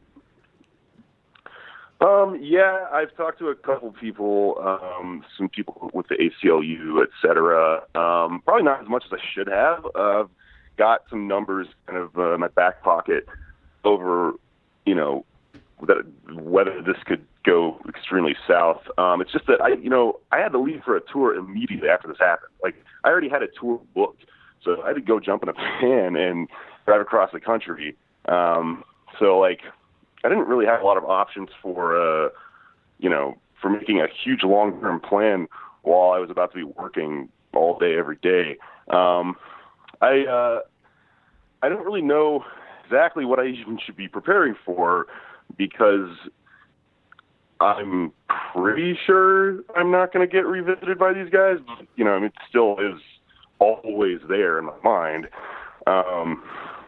I just wonder what the legal. I'd just be curious to hear what a lawyer says about this. I mean, I guess when they came to your door, you did invite them in, but Empire law applies. But I think the real question is whether or not you have a First Amendment case, because this is actually, and I'm sure you've heard. I'm sure Dave Rubin has reached out to you, and I'm sure you're already booked on the Dave Rubin show. And I'm sure all of these free speech warriors. He has a right to make jokes, up. and ICE has a right to respond. Because so let's circle the wagons on ourselves. Here's the fundamental difference between your situation and every other situation that Dave Rubin talks about. It is a free speech question when the government is involved. Period. End of story. If a corporation doesn't want you to speak and say something when they hire you, they can fire you right away unless there's any specific legislation against that.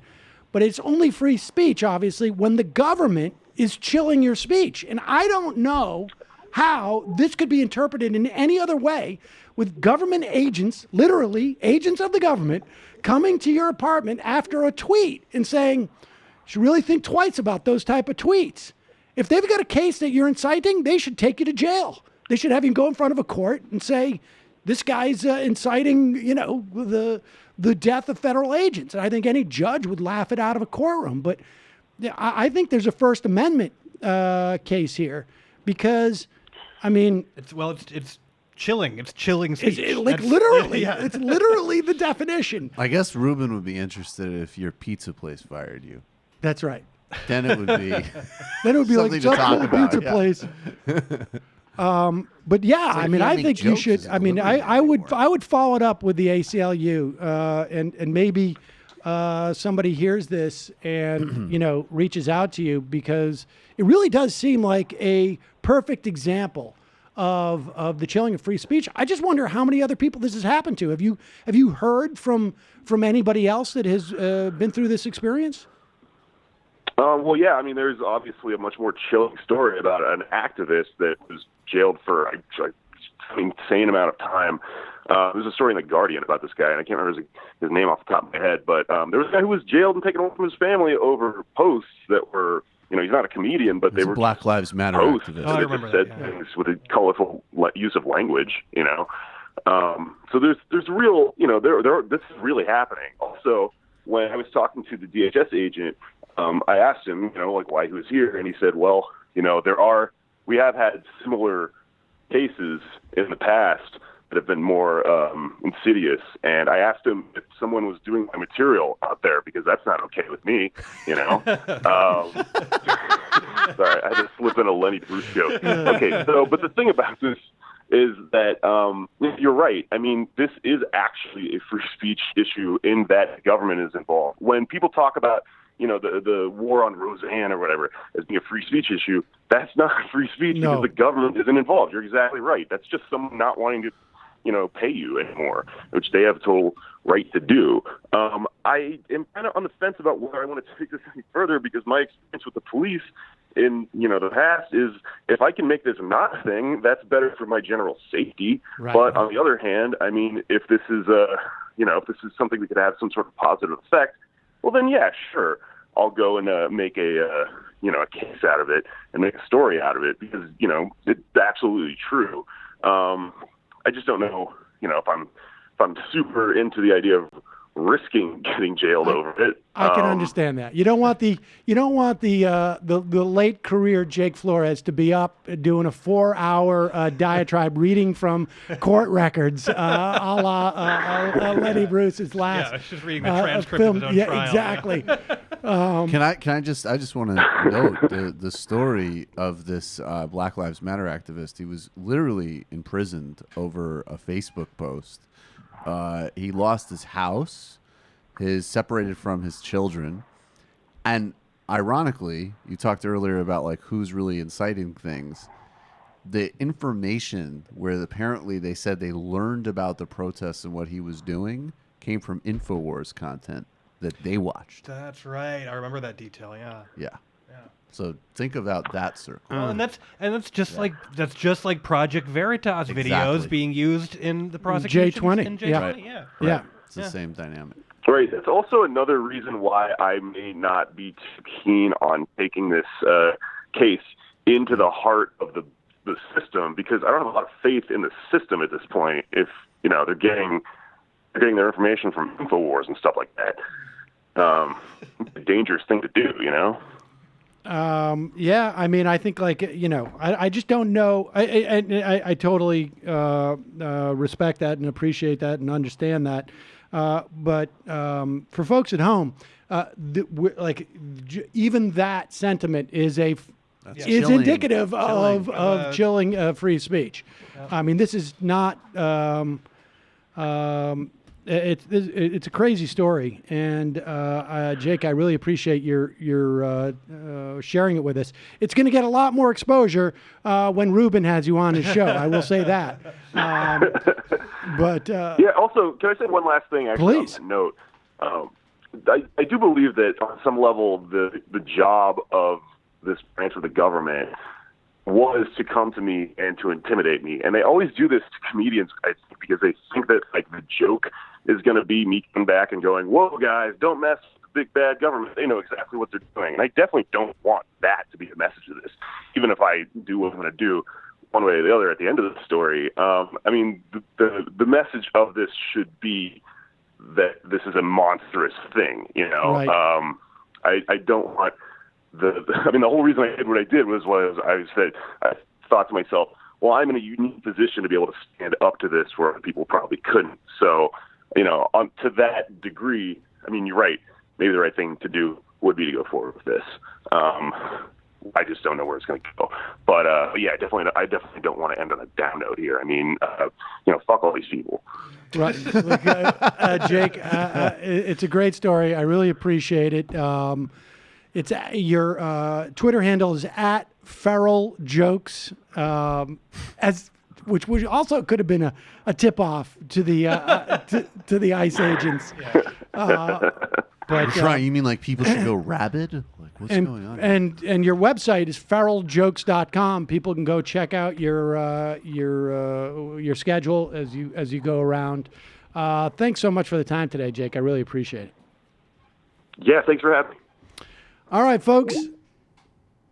And Jesus thus, Christ. unbelievable, right?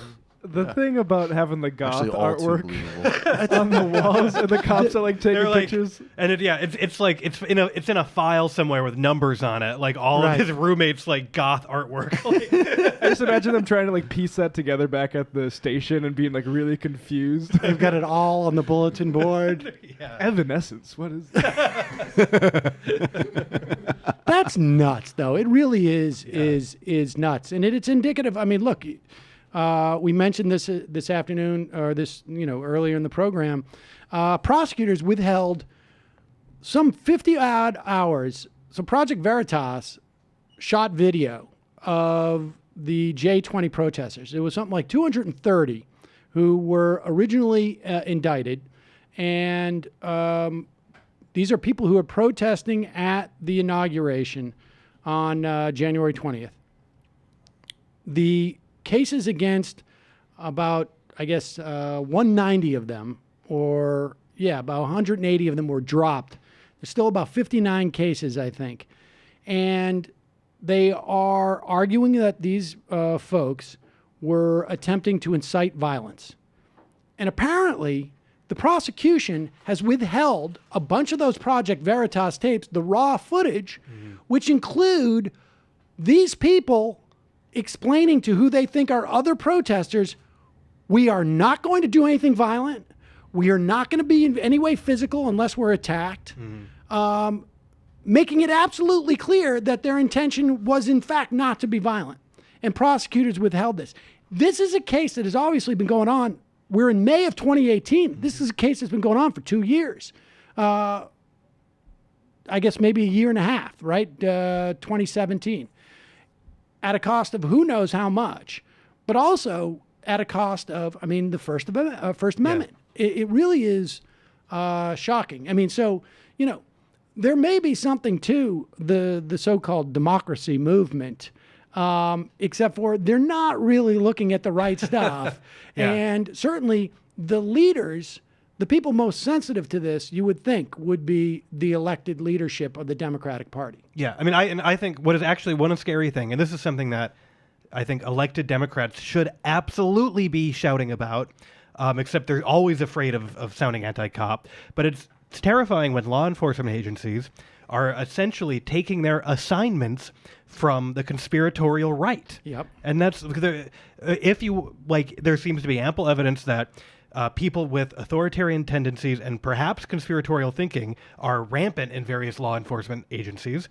And if Project Veritas and InfoWars are telling them where to go looking for things to investigate, that's actually terrifying. And Democrats should not just be, they should be vocal about that because it's just for the sake of partisanship, even not just for the sake of free speech and justice. Right. But I have to run it by the Bailey. Where are the No matter where you are on the cynical spectrum of politics, to good policy and and democracy, up to it's going to help you win. The Baileys thought that the joke was a little tasteless, so the First Amendment needs to go. That I would say is and we're still waiting on it. I think we're now thinking that we're going to drop the Cernovich documentary, a little bit when he's back online. He seems to be taking a vacation.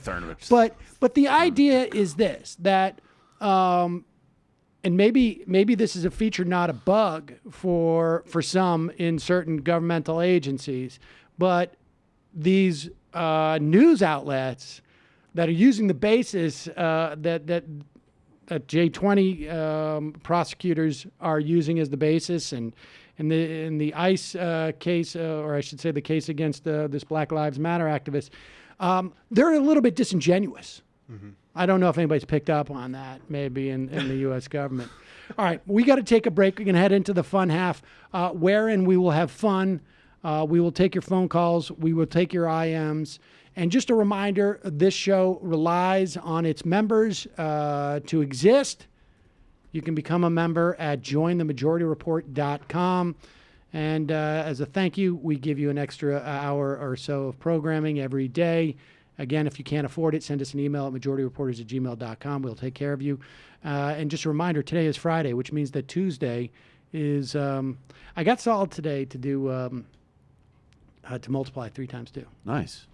I was pretty excited about Crushing that. He's crushing it. And so Friday, Tuesday was several days ago, Right. and That's true. he doesn't get the math from me.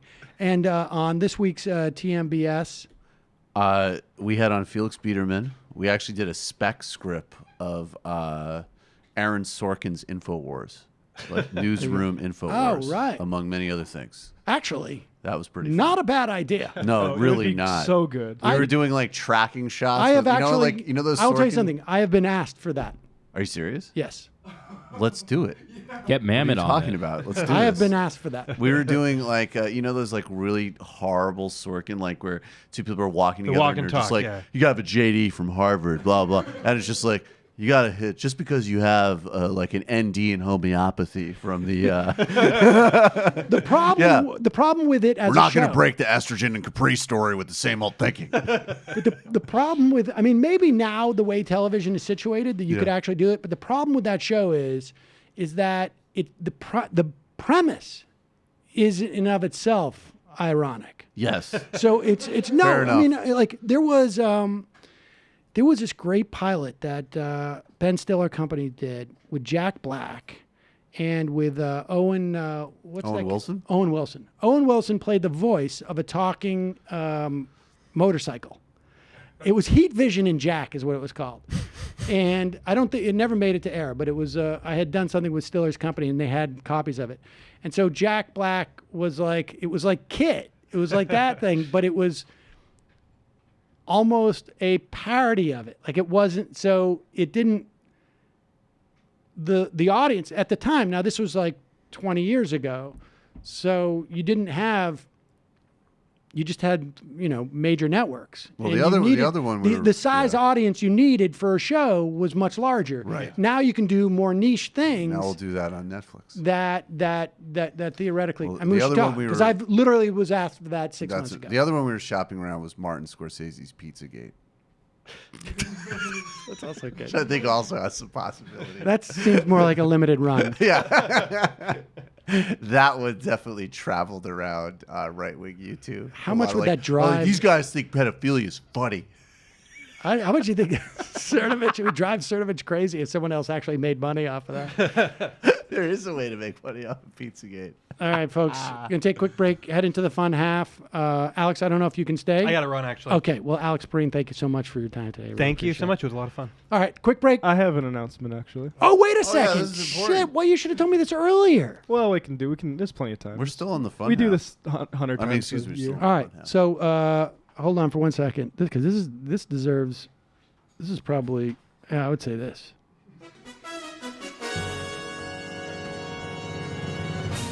Now, a special report. Now, let's All do right, this. so I am launching a podcast. I launched it last night. It's typically going to be released on the first and third Saturdays of the month. It's called the Literary Hangover. It's a journey through American history using fiction as sort of the jumping off point. So the episode 1 is The Spy by James Fenimore Cooper. And me and my friend Alex sort of talk about how it represents sort of the revolution and slavery and a lot of different sort of political and historical and social economic sort of things. So it's a history podcast. It's sort of like a book club. I want it to be listenable for people who don't actually have time to read the books. And maybe the episodes work as a primer for them to maybe they go back and read the book after they listen to it. So it's But it's like you're basically like this gives you the ability if you want to seem well read. yes. That you can go and have a almost graduate level degree about the book without ever even having reading it. This is like this is you going to the cocktail party and everybody just walking away going, that man or woman is brilliant. Yes. I've read that book and I didn't get that. out It of shares some format with kind of this show where I play clips. I play a clip of Gerald Horne book called The Counter-Revolution of 1776. I play some nonfiction stuff in there, so there's a lot of context and stuff for people to follow along if they, aren't a real big fiction reader. It's very cool. I love it. It's very, very cool. All right, folks, and that is available on iTunes, and it's called what? Literary Hangover. It's available on iTunes and patreon.com/literary hangover. Literary hangover. More like literary All right. paper bomb. 646-257-3920 is the number. We'll be back in a moment.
We are back. It is the fun half, ladies and gentlemen.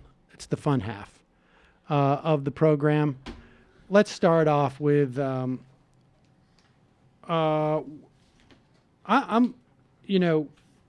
generally don't have people running for office on the program or politicians. I occasionally make, very rarely make an exception. And I think we're going to try and get Cynthia Nixon on just because it's not just that put the mic away. Jesus.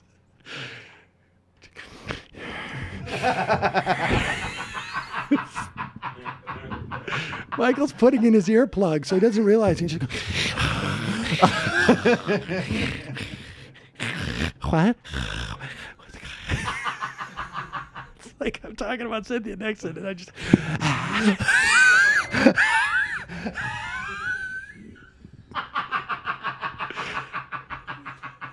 oh my God!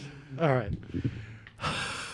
right. So may try and get Cynthia Nixon on, but as you know, Andrew Cuomo is very, very nervous. He's very, very nervous. We saw him run against Zephyr Teachout in the Democratic primary 4 years ago, and he did not take her seriously at all. And she ended up with 37% of the vote, which was an extraordinary amount of votes for someone who had no, really no profile at all before she ran. B, someone who didn't have the ability to raise any large amounts of money and get any type of unearned media, and also at a time that was like, it's a different political era now, and the expectations of Democratic politicians are more. Andrew Cuomo realizes that Cynthia Nixon could actually beat her beat him. Certainly could do better than 37%.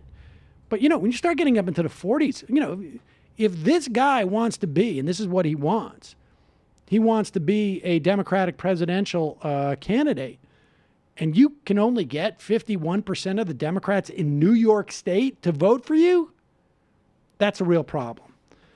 So he's very nervous, and so he's calling in every favor he ever had. And one of those was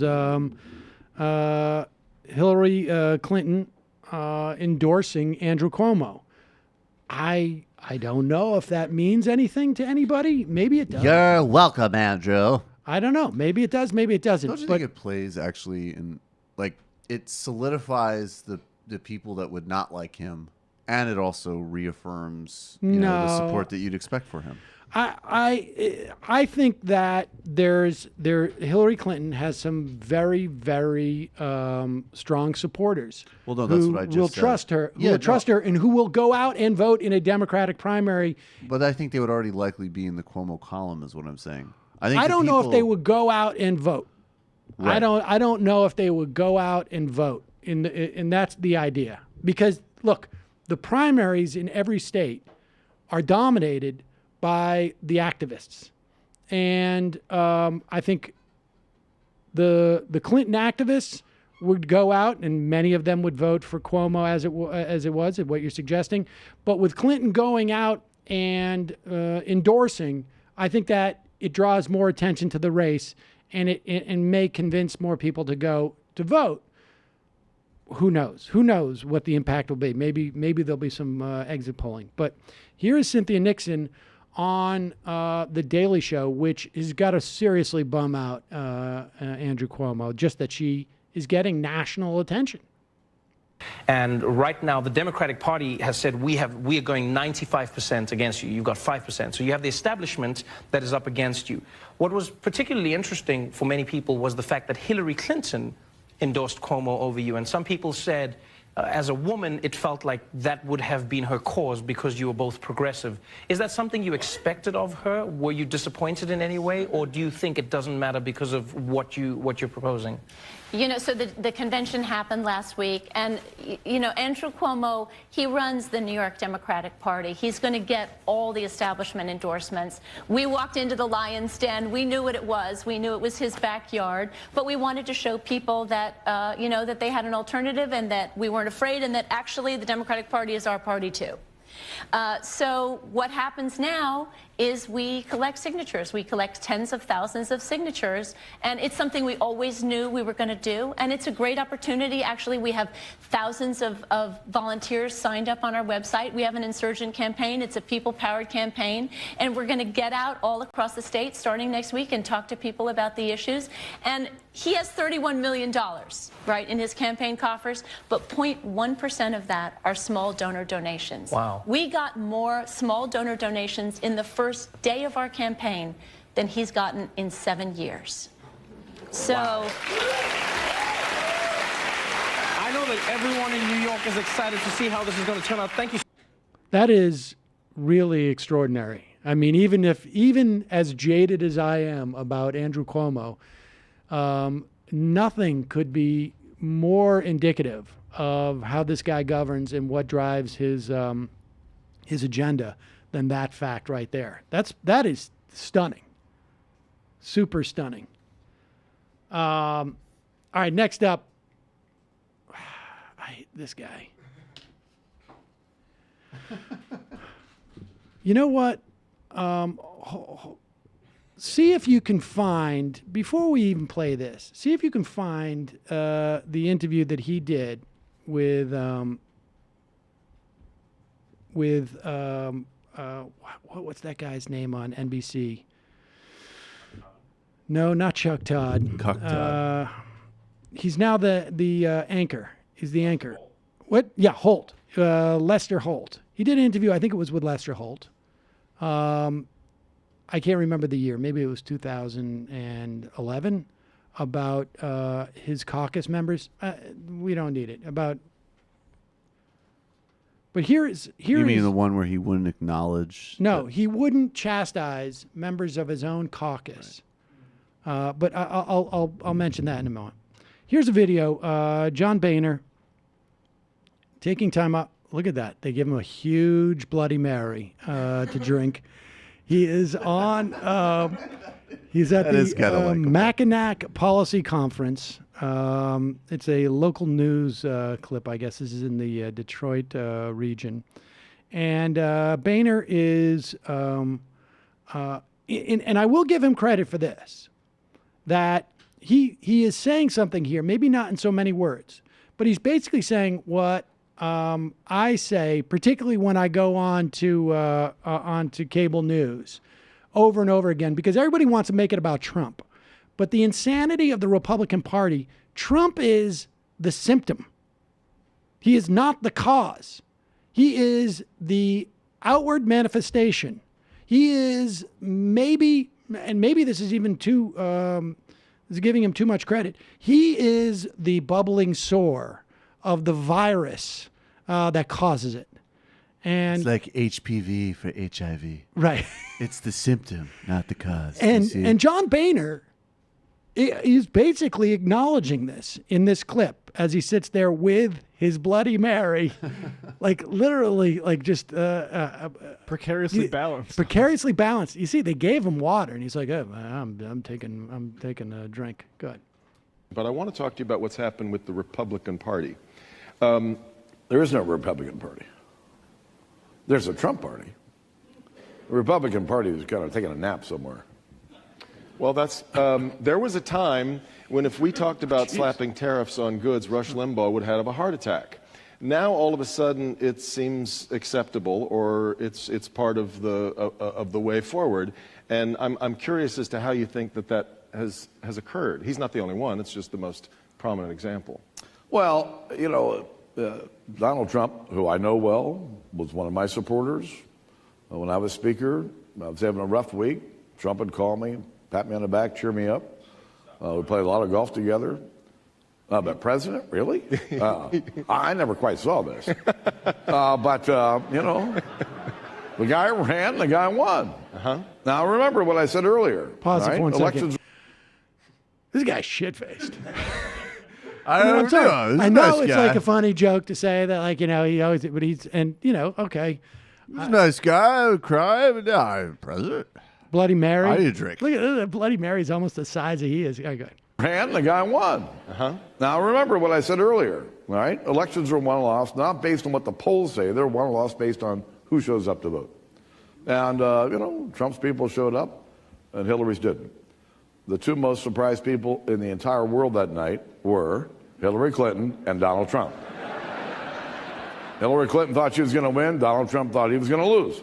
And I think Donald Trump promised Melania that he would not win. She didn't have to worry about ever living in the White House. It's probably why she doesn't look real happy every day. Yeah. But, well, maybe one reason. Well, there you go. Yeah, that wasn't too bad. But here's the thing: is that, you know, this is a guy who the idea that the Republican Party has gone away. That's just, I'm sorry, that's just a moniker. It was always the Trump Party. It was the Trump Party when John Boehner said, "It is not my responsibility to tell the members of my caucus to not bring up legislation questioning whether or not Barack Obama is an American." John Boehner is as responsible as anyone for fertilizing and growing the Republican Party that we have today. So you can call it the Trump Party, and as if the Republican Party is off taking a nap somewhere. I got news for you, Chief. There's nobody to wake up. The alarm's going to go off, but there's nobody lying in that bed taking a nap. They're the Republican Party now. You can call them the Trump Party. I want to change their name, but they're the Republican Party. The end. You know, it was interesting. The other night I was on, I guess it was Wednesday night, I was on Hayes, and very often I'm on with Jennifer Rubin. And the dynamic is always the same. She will say something to the effect of, Donald Trump is, you know, turned these Republicans into blankety blank, blank, blank, blank. And then I will go and say, and I think in this case it was about it was sort of like a bank shot on Roseanne. It was about sort of the dynamic here of race, and so normally what happens is, but about any topic really, Jennifer Rubin says, Donald Trump has turned this party into the blank blank. The Republican leadership is cowardly, blank blank blank, and then they throw to me, and I say, well, actually, the Republican Party has been like this for 20, 30 years. You talk about conspiracy theories now that under Trump, Rush Limbaugh, who's been the intellectual pillar of this party for 30 years, was the person who brought about the whole Vince Foster thing.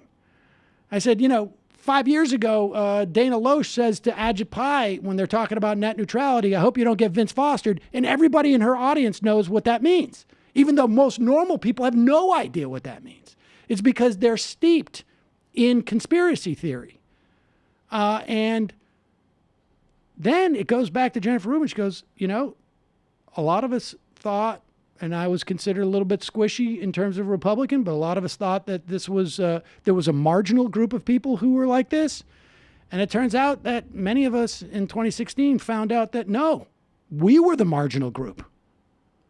And I was like, oh. She said it that clearly. Oh, yeah. It was it was the first time I had heard her give what amounted to an explicit explanation of why she's exited that party. And, the stuff that she writes about now is like, she's to the left of certainly some Democratic senators. As far as I can tell. In 2016, she was like, Marco, don't do it. You're better than that. Right. Don't make penis jokes. Right. And now Stick she realizes to killing Muslims. Oh, now and I realize tax cuts. You weren't. That's who we are. Yeah. I mean, it's. That I'm very wary of it because I think there's a lot of reason to be skeptical of his Senate run. But that guy, Painter, and maybe it's political expediency, but watching him be like, I support a path to single payer. And anything involving abortion or marriage equality is completely private. We need to protect the environment. Pulling out of Paris Accords was a disaster. It's interesting. I mean, my first instinct is that it's opportunistic, but maybe some of them are going through like the reverse process where they're just opening like it's the first thread and they're starting to see the whole structure. It's possible. It's, I don't know. It's one of those things we probably won't find out for a while. And that's why, we've got to be very, very parsimonious with our optimism as to their... I think that we have absolutely, we're covered. It did occur to me, though, what was funny is that, when we have these type of figures, these never Trumper figures who, in some way, more and more, and we predicted this if Donald Trump won, that we would end up being, we would see Democrats embracing folks. Well, we said one specific person, but we see people embracing David Frum. We see people, all very predictable. Although I thought, I do remember saying, we're going to end up having to be friends with Jonathan Chait again. Yeah, and the beauty is that he's that's indicative of where the country has already moved prior to Trump. Is that Chait there's nobody around him. Right. He just doesn't have the same relevance that he had before. That's a very marginalized position. Yeah, and good. This is a funny story. So, oh God. Now, let me put it this way. Hold on. Let me also bring this in too. I want to read. Where is this story here? Okay, here it is.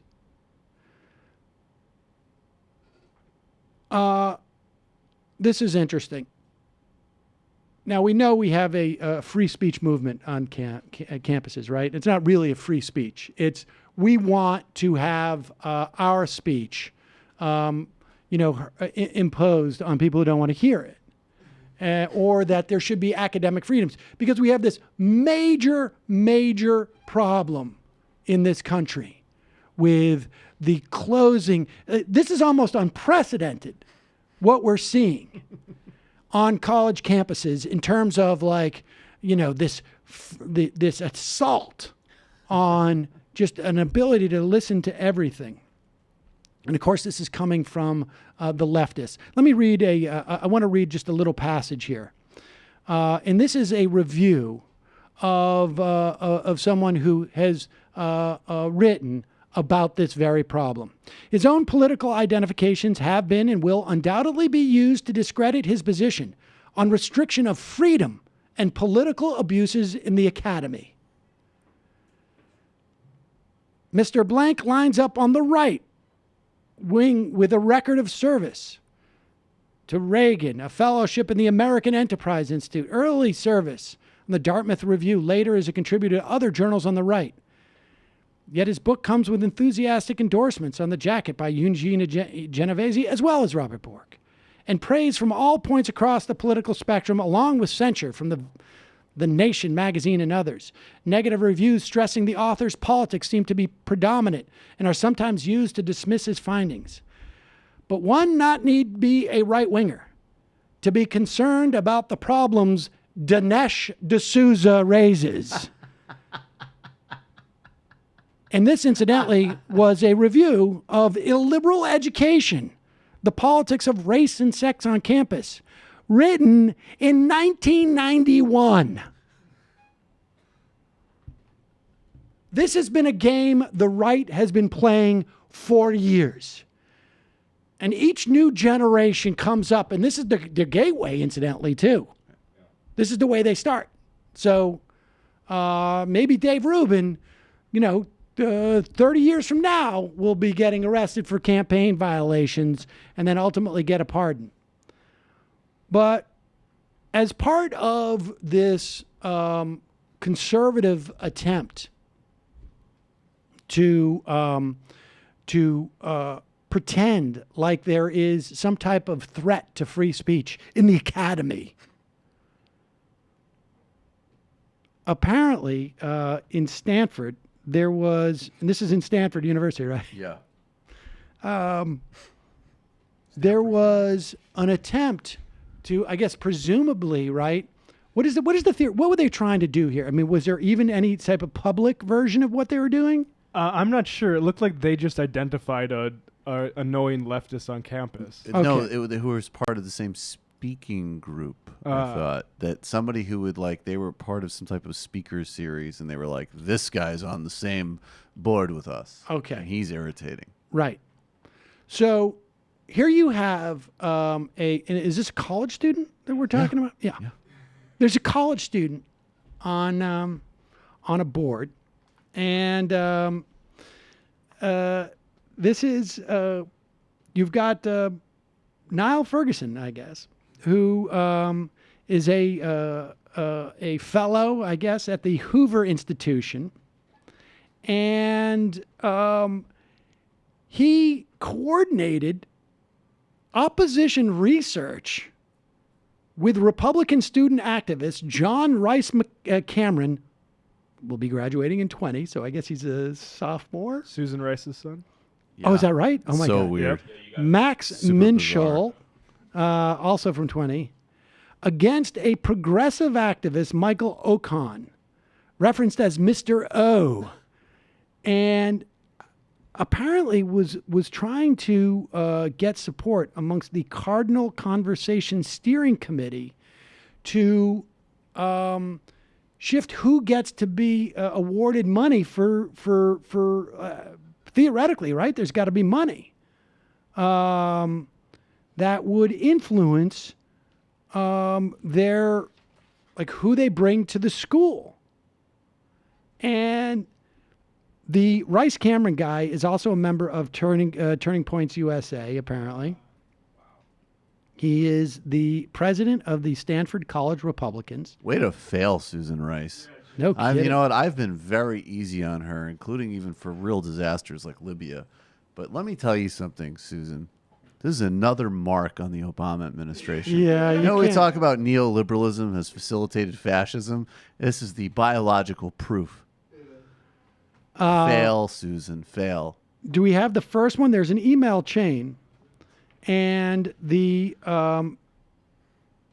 and apparently, I don't know what Niall Ferguson was doing. Is he a professor there?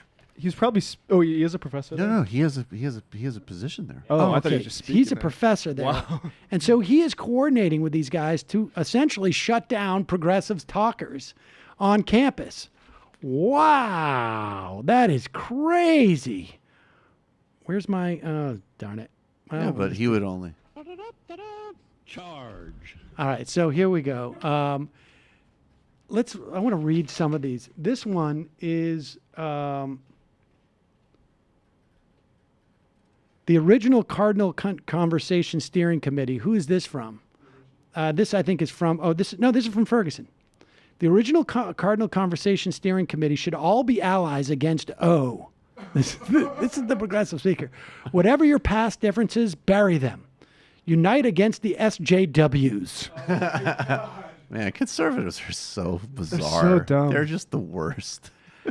Mad Macridis, who is a fellow at Vox Clara, a Christian student publication, is especially good and will intimidate them, says Ferguson. Sounds super intimidating. And This then is the guy who writes books on why imperialism gets a bad rap, and has done some very thoughtful conversations with Going to Sleep with Sam Harris. And then he turns to, now we turn to the more subtle game of okay, here he goes. 100%, agree 100%, a famous victory. Now we turn to the more subtle game of grinding them down on the committee. The price of liberty is eternal vigilance. Oh my God, these people Some really do need to go to opposition research on Mr. O might be worthwhile. And then the Max Minchell, the student. Oh, okay, yeah. So, okay, they should all be allies against whatever your past differences. Unite against the SJW. Matt Chris is great and will intimidate them as he is an economics PhD.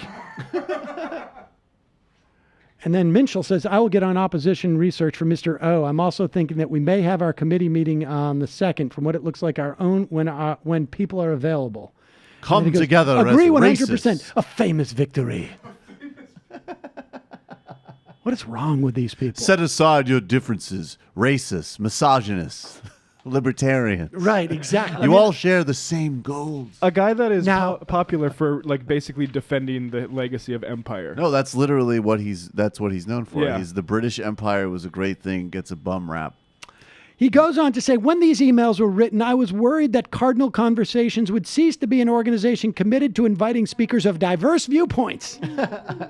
We believe that activists were trying to restrict conservative voices from being heard.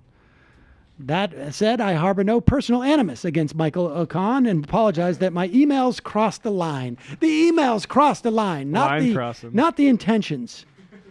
I very much regret the publication of these emails, he said. I also regret having written them. Okay, yeah. But not the machinations.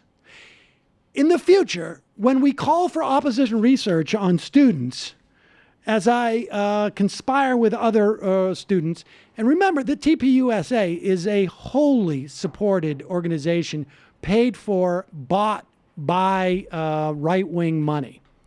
When I conspire with these people in the future, I will do it all by phone. All by phone.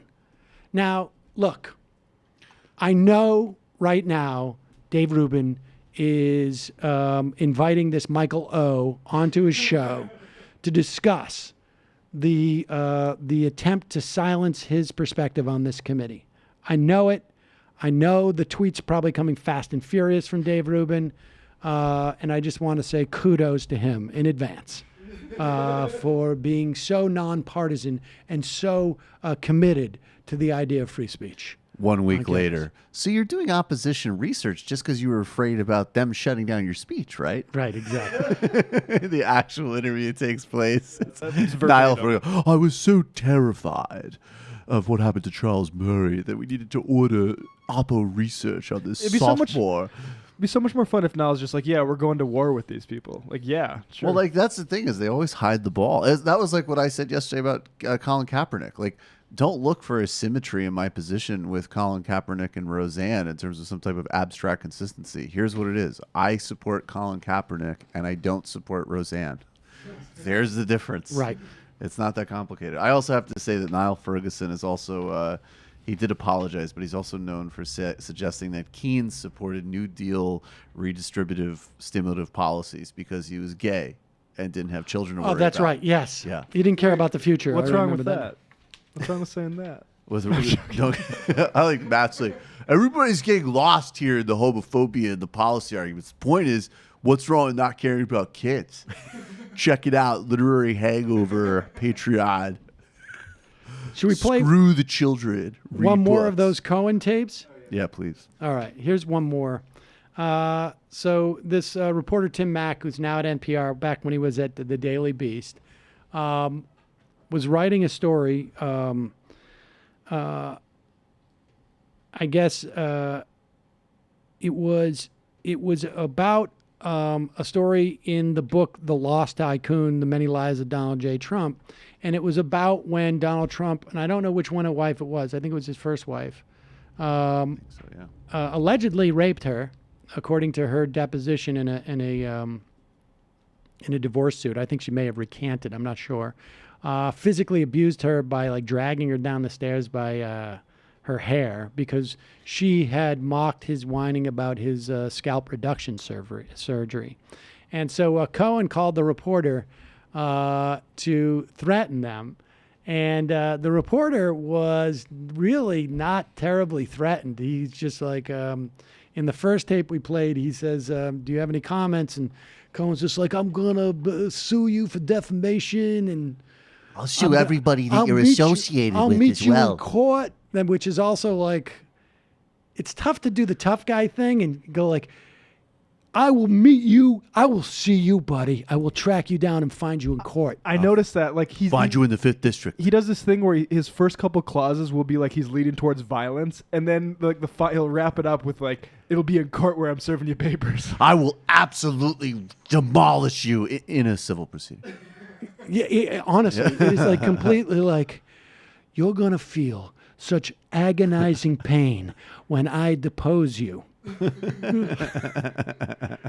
It's all just not quite there. I'll probably be suing everybody you're associated with as well. And here he is, like really not getting anywhere with this reporter. I don't know. Maybe Tim Mack is. They're hiring really Jason Statham of yeah, reporters. Exactly. Here he is. Do you think that I'm misinterpreting some of the facts here? No, you are. Listen, my friend, don't be a smartass with me. Do you understand? I'm giving you an opportunity. I know you. I don't need your opportunity, you little. I know exactly who you are, and I know exactly what you do, and I know exactly the story you plan on writing. So I'm warning you. Tread very lightly, because what I'm going to do to you is going to be disgusting. Do you understand me? Don't think you're going to hide behind your pen, because it's not going to happen. Look. I'm more than happy to discuss it with your attorney and with your legal counsel, because you're going to need it. See, there he goes. Slightly better. Well, he was better until he said like, and I'm going to talk to your attorney about this. Right. What I'm going to do to you is disgusting. Let me have your attorney's name. It doesn't. No, I thought I was same. rooting for him for a second. Like, I'm going to do to you is disgusting. Like, Yeah. all right, man. Yeah. Just now Yeah. this sounds real. You heard of what happened to Orlando Letelier? Well, I'm going to call your mom.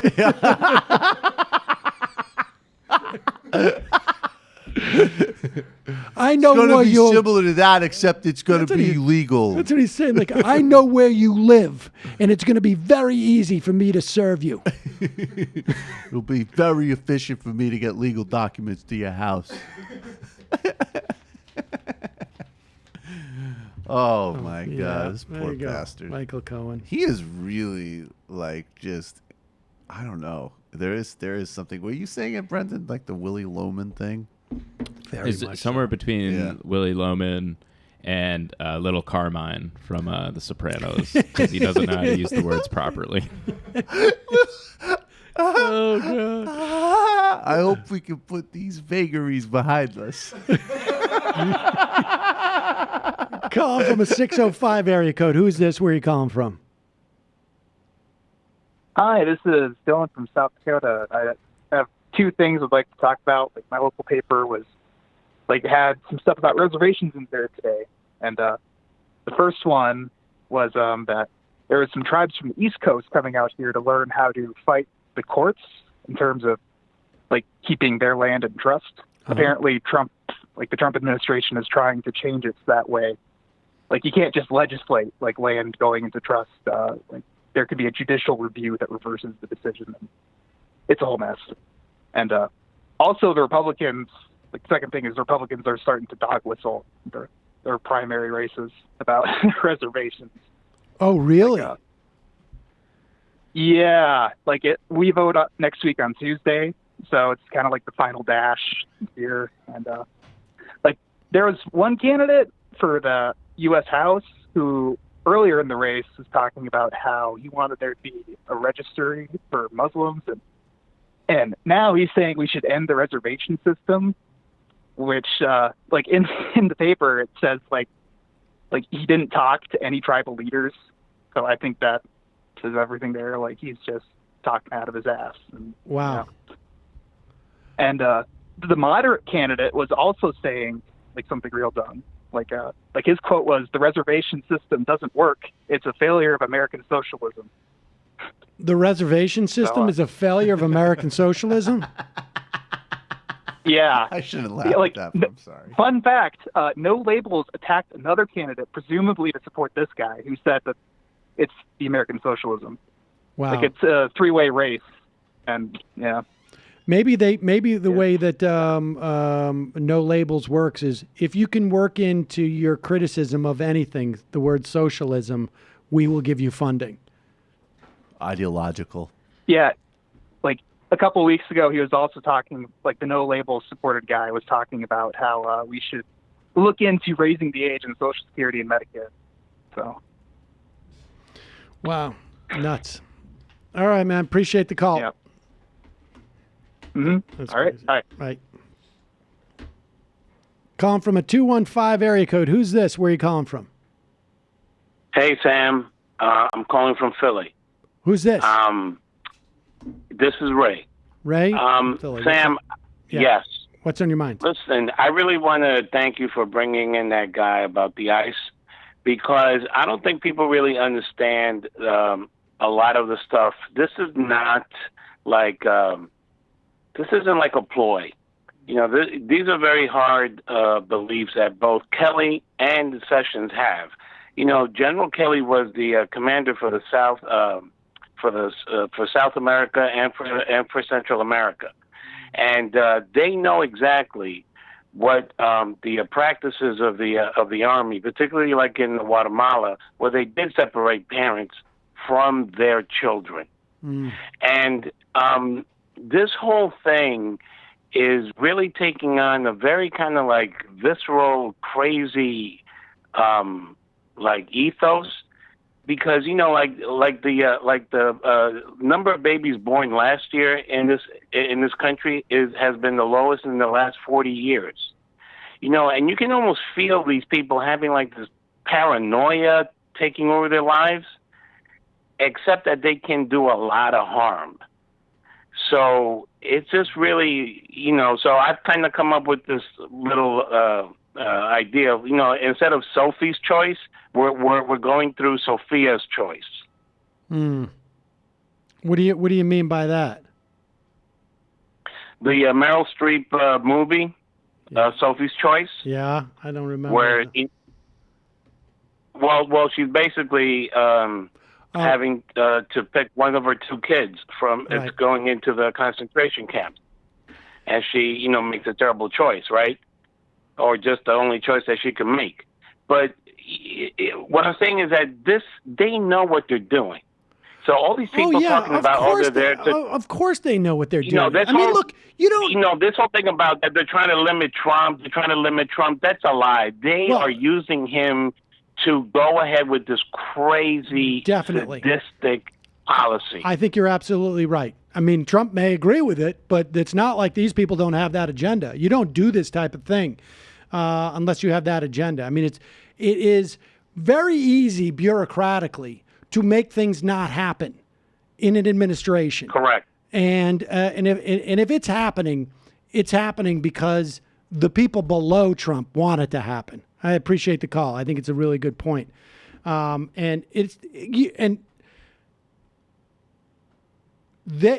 may have a higher sensitivity to, its practice in a place like Guatemala, but any parent can know that the idea of having your children taken away from you is it's brutal. The reason why these people are coming across the border with their kids is for their children in the first place. It's horrific.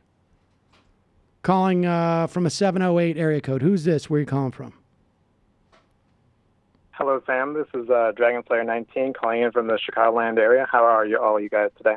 Doing great. How you doing? Pretty good. First off, I want to say that today's my birthday. So in that spirit, I'd like to wish you guys all a very Merry Christmas. Well, thank you very much. Here, we'll give you one of these.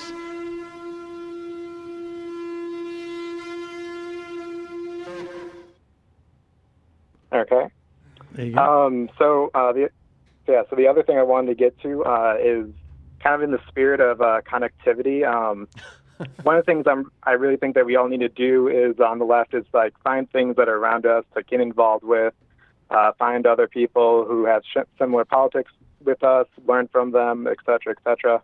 And so in July, there's going to be a socialism conference in Chicago from July 5th to July 8th. You can find out more about it at socialismconference.org. Some of the speakers that are going to be there are like some former Majority Report guests, like Sarah Jaffe, Roxanne Dunbar-Ortiz, Amy Goodman, among many others. They're having an early bird special for, I think, the next 2 days or something, if you sign up now. So I'm really hoping to see a bunch of, denizens of the Cuck Nation, MBS 13, Antifada super soldiers show up. So we You can haven't have a heard really about strong MBS coalition 13 there. yet? No. What is all right? What is it called again? Social what? You can find it at socialismconference.org, and it's I believe they're going by like Socialism Conference 2018. Okay, great. We'll put a link to it in our post. And have a great day, guys. All right, thanks. Appreciate the call. It's too bad, but this is. Would you say this is who? This is not Rush, right? This is Scott this Hannon. is Fargo. Okay. Yep. So in North Dakota, are you familiar with this guy? Yeah, actually, if you go down Broadway in Fargo, he just has a studio on Main Street. That's kind of cool. Yeah, I didn't really know his views when I actually lived there. You probably could have guessed. So Fargo-based host Scott Hannon, one of Matt's favorite radio hosts. Just kick back, listen to some Hennon. Talks about the GOP Secretary of State candidate. What's the guy's name? Will Gardner? Yep. And how he is being completely, I guess he's being, he's dropped out of the race since now. dropped out of the race. The story with him is basically he challenged this guy who's been Al Yeager, who's been in that position since 1993 and sort of a normal Republican, not crazy person. He challenged him in the primary and beat him. And then after he beat him, it came out that he had a 2006 charge for, we'll get to it here. Yeah, okay. So here's the story. So he beats the establishment Republican, and the establishment Republican Yeager is going to run as an independent. But the Republican candidate was, up until I think the last 24 hours, this guy Will Gardner, and it came out that he had been cited for peeping into numerous windows at a North Dakota State University freshman female dorm. Gotta see what's going on. Now, this guy was not in college at the time, right? No, he was 29. He was 29. And had a family. He had a family, but he could be going out at night on North Dakota's state's campus just to check it out. Figure out what the hell's going on. And he said it was a one-time mistake. One-time love the mistake. one-time mistake line. Like as if like, it was just one time. I was a grown man and I just a freshman dorm, but never again. I mean, I was obviously, I wouldn't do anything like that multiple times. No, it was just like a one-off. It was one of those things like you're watching TV. You're like, hey, wait a second. What would that be like? You go, I didn't like it. And you're done. You're done. You're done. So here is Scott Hennon. I can just give a bit more detail on the actual story. So basically, some campus security saw him standing by a dorm building. And so they called the police. The police get there, and the guy is still seen there. I can read from the police department here. Officer Berg and I arrived along from Officer Sandin. Before we even entered the parking lot, I could see a silver van parked and idling. And I saw a white... Wait. He drove his van there? He drove a van there. And he left it idling. Left it idling. Which is a weird thing to do if you're parking and have something else to do on the campus. But just like the van and creepy activity thing, he's really hitting his marks here. Yeah, and apparently when they got back to the van after they talked to him, like, why are you going to... So basically, let me start at the beginning. So the cops get there, see him standing next to the building, looking in windows. He gets spooked but doesn't see them immediately, but he, like, sort of bends down like he's tying his shoe next to the building. I'm just over here tying my shoe. And then they see him move to another window. And so they go up to him and ask him what he's up to. And basically he goes back, they bring him back to his van. His belt and his wallet are on the passenger seat of the van. One time. So, yeah. It'd be so great if I want him to have like a Ricky Bobby response from or not Ricky Bobby from that show on HBO. It's like, what does it look like I'm doing, man? Here's from checking the situation out. The police report: Officer Berg approached me and told me that his belt and wallet were laying in plain view on the front seat of the van. She also indicated that his pants were unzipped and that his shirt front was pulled out. When I asked him about the condition of his clothing, he said he had just come from work, but was not willing to tell us where he worked.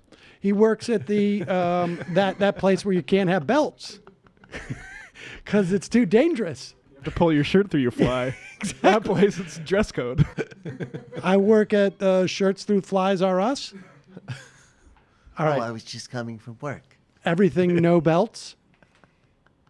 That's where we just sell suspenders, and they don't let the employees wear belts. Hey, look, you can walk away from this situation, or I could find you.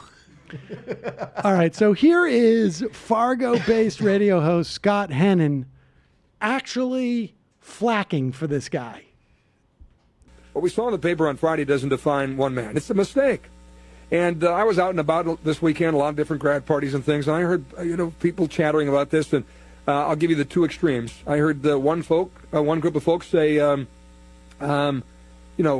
I blame the girl in this dorm. What are the drapes doing open? What is she thinking? Was that intended? Is she trying to lure somebody in to watch? Or what? That was one extreme. Pause it. Let's just talk about those people in North Dakota, Matt, who think that freshman girls have the ability to actually lure a 29-year-old who is at home with their family off campus. Can lure them just by the ability of just their nudity or partial nudity existing. Well, it's like Matt always says to me when he talks about Hennon. He's just like, it's controversial, but he's got a viewpoint. That's one extreme. Let's hear the other thing that people are saying at parties in Fargo. Watch or what? That was one extreme. I heard another from someone said he was married with 2 kids. Oh, I could never vote for someone that did that. Pause it. Now, apparently, there's no one in North Dakota, in Fargo at least, to be fair, who thinks it's a problem for single 29-year-old men to be walking around peeping Tom and around. How else is he supposed to meet women? Jesus. Around freshman dorms. Yeah, North Dakota's got quite a diversity of thought on this. There's 2 viewpoints on this. One, they're whores. 2, they're whores, but you shouldn't do that if you're married. Right, exactly. Exactly.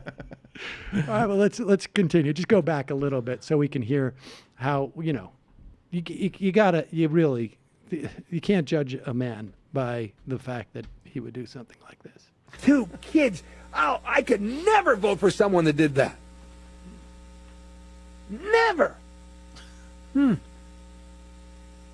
So you only vote for perfect people.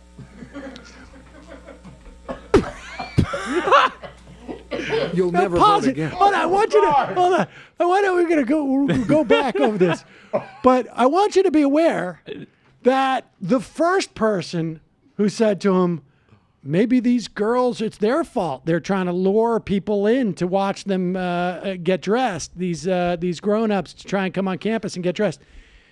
Notice that the radio host does not have a retort for that person. He just comes back with the contrarian position for the one who says that he's married. And he does the married voice like, you're married. Like how you never vote for someone like that. I never vote for a married man and dipped his belt buckle and stared at 18-year-old girls through a window. I'm a moral perfectionist. You should be single if you're going to masturbate to women through the window.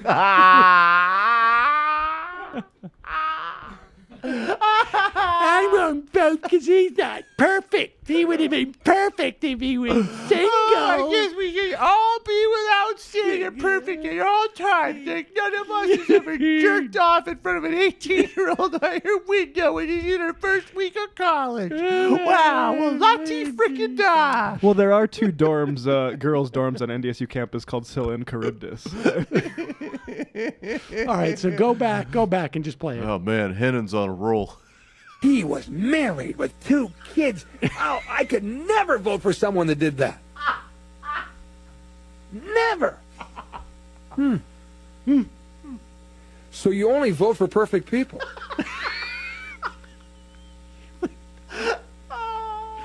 You'll never vote again. If all you plan to do is vote for perfect people. If you're honest. In North Dakota, Fucking A. if you refuse to vote for peeping toms who masturbate and while looking at freshman girls on college, you're never going to have anyone to vote for again. Might as well just opt out of democracy, man. That's Because why you know what? No fallen human's ever going to meet your exacting standards. That's of why- not jerking off in front of a freshman girl dorm and then saying, "Why don't you have your belt off?" Well, I'm coming from work. That's your standards. Well, guess what? Might as well just not step out of your house anymore and interact with the rest of us because you're just operating on a totally exalted plane. And ladies and gentlemen, that is why, if you have the ability to bet on this race, Heidi Heitkamp will win. Because everyone else will not be Actually, voting. Kramer called Gardner a good man. That if he was upfront about this this story, he might have still been the nominee. Like Roy Moore's like, That's "Hey." not going to help. You know, Heidi Heitkamp also, I should just add, received a huge donation from Americans for Prosperity, the Koch brothers thing, for her vote on the tax cut. Oh, I thought you were going to say she was found with her panties around her ankles in front of a freshman man's dorm. By the way, there's also another Because no one's perfect. clip. We have a bit more. What? There's more? There's more. It goes in a completely different direction, actually. I want to hear more Hen. Some interesting logic from our friend. Okay, here we go. I'm hooked. For perfect people, if you're honest. We know what we know about Will Gardner. His opponent is a Democratic candidate who is openly gay. Oh! It's not a crime. And more, Hold on, wait, can we rewind that? Wait, is it not? Is being openly gay not a crime in North Dakota? It's legal in North Dakota. Oh, my God. I thought we were not attacking people for not being perfect. Oh, yeah. We know what we know about Will Gardner. His opponent is a Democratic candidate who is openly gay. Oh, you ain't gay. That's not a crime. And more, it is celebrated by the culture and society. I have a gay family member, but I don't celebrate it. God. I pray for it. That's what I do, because I know that just like people who in a heterosexual relationship that decide to have a sexual relationship outside of marriage, it's a sin. Wait, what? Wait, I'm just. So he's I'm against gay people because they have marriage or sex outside of marriage. No, he's equating gay people with Having the any sin of sex. adultery. Yeah. Right. Don't hate the sinner, hate the But sin. yet, It's not but the 2 gayness, it's the seconds adultery. ago, being married and and jerking off outside of a freshman girls' dorm is a sign of perfectionism if you oppose that. All right, I got it now. I see what he's doing. And the only people I see what he's doing. He's not even good at for this. in this scenario are the 18-year-old women. Look, this is very difficult to do, so I can appreciate why he's having difficulty. But what he's trying to do is he's trying to say that the reason why what Gardner did was wrong was because he was married. Right. What he was doing was sexually relieving himself outside of his marriage. That's right. So he's a sinner. Yes. But this other guy is a sinner too because he's gay. Right, of course. So equal. And that's why at the end he's saying the adultery thing. Right. Because he's saying what Gardner's guilty of is not being a peeping Tom and a public masturbator. No, because the girls asked for that. Because the girls... Yeah. I mean they that's what lured they him wanted. in. Jury's out. Well, But they're saying... No, jury doesn't seem that out. Actually, law enforcement seems to be done with this case. Like literally the jury's out. So the lesson to learn from this, and let this be the final word. When you do your peeping Tom, go around, do it to your own wife. That's probably actually, it could be hot. Just make sure the kids are asleep. You know what I'm saying? Hey, honey, come home. Yeah, I think that's a good question. Can you walk around without a belt and your shirt tucked through your fly In around your backyard? your own house? Yeah. In your backyard? Sure you can. Todd, will you can't stop with the goddamn raincoat? Trying to have dinner together. All right, we got time for a couple more calls, and then calling from a 515 area code. Who's this? Where are you calling from? Hey, this is Sanjeeva from Ames, Iowa. Just finished 1 year of medical school, and sorry I haven't called for a long time. Congratulations, Sanjeeva. I was sick yesterday. What did I have? Oh, what? All right. Well, medical school is not what it used to be. Oh, What's up? no. There was a special election in Mississippi on Tuesday where the Democrats won. Actually, the Republicans spent 5-1. It's the Trump district plus 10. So I think there's a good sign that Democratic turnout is going to be pretty good. I did not hear that. In Mississippi? Yeah, in Mississippi. The African-American guy who ran on saving public schools and so on. Oh, wow. I'll look that up. That's an interesting story. I wonder, too, what, and this is a Trump district that won, Rosebud. Is that what it is? Yeah, Rosebud. I will check that out. I did not see that. But wait, it was a democratically held seat, though, wasn't it?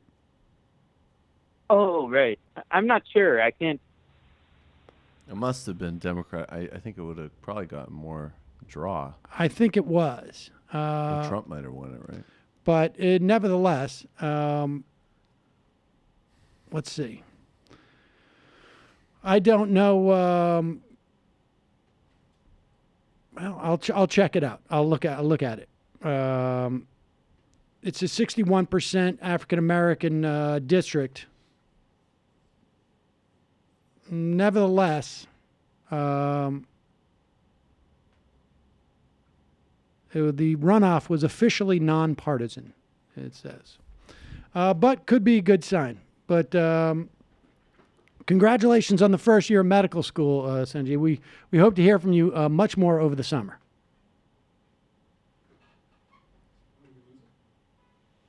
I guess we did. He's like, Sanjeeva, out. Calling from a 619 area code. Who's this? Where are you calling from? Hey, Sammy, you look like you got a curly hair there. It's more curly hair. Did you get a fro, bro? Doug! Doug! Oh, my God. Doug's back. Doug, long time no hear from. Yes. You're back. It's that deplorable Doug from Amul that your progressives hate so much and body shamed me on my YouTube channel. They body shame you? They body shame you. Oh, was that Yeah, because but you guess went what? you went on? Hold Guess on, what? Doug, hold on, Doug, hold on for a second. Just calm down. Calm down for 1 second. When you say they body shamed you, was that when you did your video topless? No, because I was a fat bastard. But you did. You did your video topless, didn't you? No, because I was a fat bastard. Well, wait, Doug. Sammy, Just now answer. I've lost over 100 pounds. 100 pounds. Oh, Did you do the other one topless? Let me just say this. No, Sammy, I'm not your pervert. All right. I seem to remember a topless video that you did, but maybe I'm wrong. Oh, that was okay. Forget it. Sorry. Please, I have libertarian perspective. Okay. Please, Sorry, please. sorry. All right. So, all right, Doug. So, what's on your mind today? Sorry about that. The other really fucked up person. Sorry. I just want to say, Different lunatic. God, there's a lot of new people there. Every time I look at Michael Brooks, the older he gets, the more he starts to look like Woody Allen. Is that just me? I'm not sure. Oh, okay. I thought he started to look more like Woody Allen every day. That's a good thing. That's not a bad thing. Woody Allen's his icon. Okay. All right, but I wanted to talk about the Russian hoax, of course. The Russian hoax. Okay. You still believe that's a hoax, right? I still believe what's a hoax? That this whole Russian hoax, collusion is a hoax, right? Well, you got to be more specific because there's been a lot of indictments, and so maybe I don't know. Maybe there's nothing to it. Yeah, indictments for lying to the FBI and those Russians that can't go into a courtroom because Mueller's gonna unindict them and give up the case because he doesn't want to be open to discovery. So that's going to go away. That's not going to happen. There's no indictments for Russian collusion. There's no crime. The sitting president can't be indicted. I He only agree. can be impeached in the I agree. Impeached in Congress. Right, and I don't Mueller's waiting. I don't think he'll be impeached. Yes, but Mueller's waiting to see if the Democrats win back Congress. There's going to be two reports. There's one report if Republicans win. There's going to be another report if the Democrats win. If the Democrats win, he's going to come up with phony crimes to have him impeached. If the Republicans win, it's going to be a more timid report, and it's going to make it look like it's like a fair election, a fair investigation. But we all know it's Mueller's team of Democratic donors is anything but fair, right? Wait, he's a team of Democratic donors. Okay.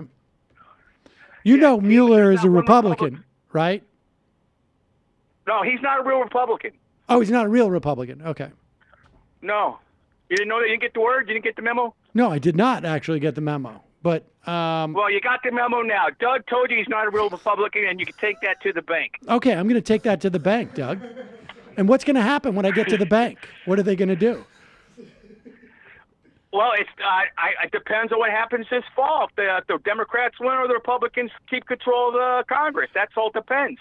But you aren't going to see a report till then. Some people think there's going to be a report before the election. I got to tell you, September, Doug, but it's not if he dropped a report before the election, I would find that problematic either way because it could influence the election in some fashion. And despite the fact that the guy Comey, that you also think is a secret Democratic donor or whatever, he released that letter about Clinton, and then, of course, as you know, 2 weeks later said there was nothing to it.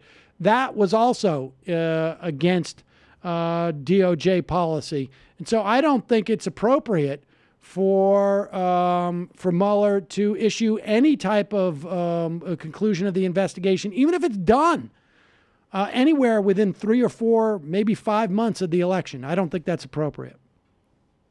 Well, guys, Sam, I can't believe it. I'm going to agree with you on that. Are you getting more objective in your old age, or are you just getting No, more I thought it was reasonable? wrong when Comey did that. And I remember you calling in and saying, it was inappropriate for Comey to make that announcement because that's not DOJ policy. Remember when you called in with that, Doug? Well, I don't know if I did that specific. It's been a long Yeah, time, but I I think know you that probably- I know Comey's probably he's going to need a lawyer up because he's going to be indicted too after the IG report comes out on it. McCabe, why isn't McCabe indicted by the FBI? He lied four times to the FBI. The FBI indicts Flynn and Manafort for lying, but they don't indict McCabe. Listen, McCabe Doug, should Doug, be indicted Doug, and he should be prosecuted. Doug, all right, listen. Is there anything you want to discuss other than to read me off what you've been watching on InfoWars? Because it's boring, and I can get it. I can get Doug. Don't do that. I don't like Alex Jones. You know I don't like All Alex right, Jones. WorldNet Daily or whatever right-wing conspiracy site that you get your stuff from. I never do that. I don't go to those sites, Sam. Where do you I get thought your you had a information better from? opinion of me. Where do you get your information? Yeah, where do you get your information from? What kind of news? What are the news sites that Doug reads on a daily basis? Oh, I like that. I like listening to Keith Jarrett a lot. Who? You don't know who Keith Jarrett is? No. It's going to be a great book coming out in a couple of weeks called The Russian Hoax. It's coming out on Amazon. You should read it. You should read that. I'm going to be one of the Keith first Jarrett, people is to he read it. Keith Jarrett. Who? Is he a Keith Jarrett. Is he a radio You don't know. host? That's because you're stuck in your progressive bubble. See, if you weren't in that bubble, means you would Greg understand. Jarrett. You would know. You who mean Keith Greg Jarrett is. Jarrett? Keith Jarrett. It's Greg Jarrett. Yes. Excuse me. I meant Greg Jarrett. Greg Jarrett. Thank you. Who said that? Greg Jarrett. Sorry about that. Greg Jarrett. And Greg Jarrett is Fox News correspondent. a Fox News correspondent. A lawyer. So you watch Fox. He's also a He's lawyer. Hannity's He's stunt also double. a lawyer. I see. So you Yeah, he's right. You watch Fox. That's where you get this from. Not just Fox. I watch more than Fox, but don't try to bash Fox. More people watch Fox News, even progressive. Therefore, What it's about good. Shepard Smith? I Do haven't. you watch Excuse Shepard me. Smith? Excuse Do you me, like Doug. Shepard Smith? Doug. I'm asking where you get your news. I have not in any way passed any judgment on anything that you've said, other than I'm just asking. Where do you get your news? You said Fox News. You watch Greg Jarrett. A lot of sources: The Hill, Politico, Huffington Post. I get it from books. I got a lot of books, and I get a lot of Kindle books I download. I can run them off. But see, don't try to bait me into thinking I don't know what I'm talking about when I do. So wait a second, Doug. Are you saying that there's creeping? I Oh wait. I Doug, know are you saying that better there's than you know yourself. creeping? I know you better than you know yourself. Doug, are you saying that there's creeping doubt that's coming into your head, or no? No, there's only thing I wanted to let you know that there's no blue wave coming. You know that, right? No blue waves coming this fall, right? Right. You might be right. So you agree? Yeah, I might be right. And why do you think that is? Why isn't there any blue wave? Why do I think there isn't any blue wave? Like, what do you mean? How are you defining that? I think the minimum amount that Democrats need to win by is somewhere around 11% because of gerrymandering, and I don't know if they'll be able to get that. Oh, gerrymandering! Gerrymandering! Don't make me laugh. There's not going to be any blue wave because the Russia hoax and all the Democratic Party, the jackass party, is the party of Hamas, ISIS, North Korea, Red China, and MS-13. Plus Nancy Pelosi. You're going to see Nancy Pelosi's face on every Republican ad that's going out there, and that's a sure winner for us. That's okay. Fair enough. And so when you were talking earlier about Clinton, Crooked Hillary endorsing Como, and that wasn't a big deal. You're really right about that. But if Nancy Pelosi endorsed Como, that would have been a huge backlash for Como. So he didn't get anywhere near Nancy Pelosi. She's toxic. She's more toxic than Crooked Hillary. With Democrats? Yeah. With Democrats and Americans alike. Democrats don't like Nancy Pelosi. They want to get rid of her. Just ask Keith Ellison. Okay. All right. Well, Doug, I appreciate your insights. It's been fascinating, as always. Great to hear from you again. Congratulations on the weight. That's good news. Hey. I wonder if you got it from like the super male beta vitality or something like that. It's also not verified yet. Yeah. Oh, it's not verified. That's true. We got to read it in the Hill first. All right. Let's take some IMs. Callers, I'm sorry. We don't have any more time for calls. I apologize. Fridays are tough, folks. You know that. Fridays are very tough. So tough. Sexy Liberal 44. Damn, Sammy, you look hot today. Thank you very much. Must be the cold I had. Contagious Chameleon. The Mexican presidential elections coming in July. AMLO is leading in the polls. Are you going to have anyone again to cover this? Could be the first international leftward victory of the era. Picture AMLO, Bernie, Corbyn, Mélenchon. Classless. My wife is a novelist, and my mind was blown last night when my wife reminded me that though she had never heard of her until the Roseanne thing, the main character of her third novel was Valerie Jarrett, spelled the same way. Plug for paranormal romance, Reckless Radiance by Kate Roth. Tomcat. Hi, guys. You see that story of the New Yorker who posed as a British upper-class posh royal called Thomas J. Mace Archer Mills appearing on a load of TV and giving out wisdom about the wedding. Turns out he actually really loves the British monarchy. Seriously identifies as more British than American. Can you believe someone can be this much of a bootlicker? I'm not sure. Melissa Demeanor. Hi, Sam. Are you? We are headed to the Massachusetts Democratic Convention in Worcester this weekend. Do you have any Worcester recommendations? Where are the best donuts? Have a good weekend, everybody. Love you. I don't have too many places to recommend in Worcester, to be honest with you. It's been a while. Go to the Dunkin' Donuts. That's the best place for donuts in Worcester. What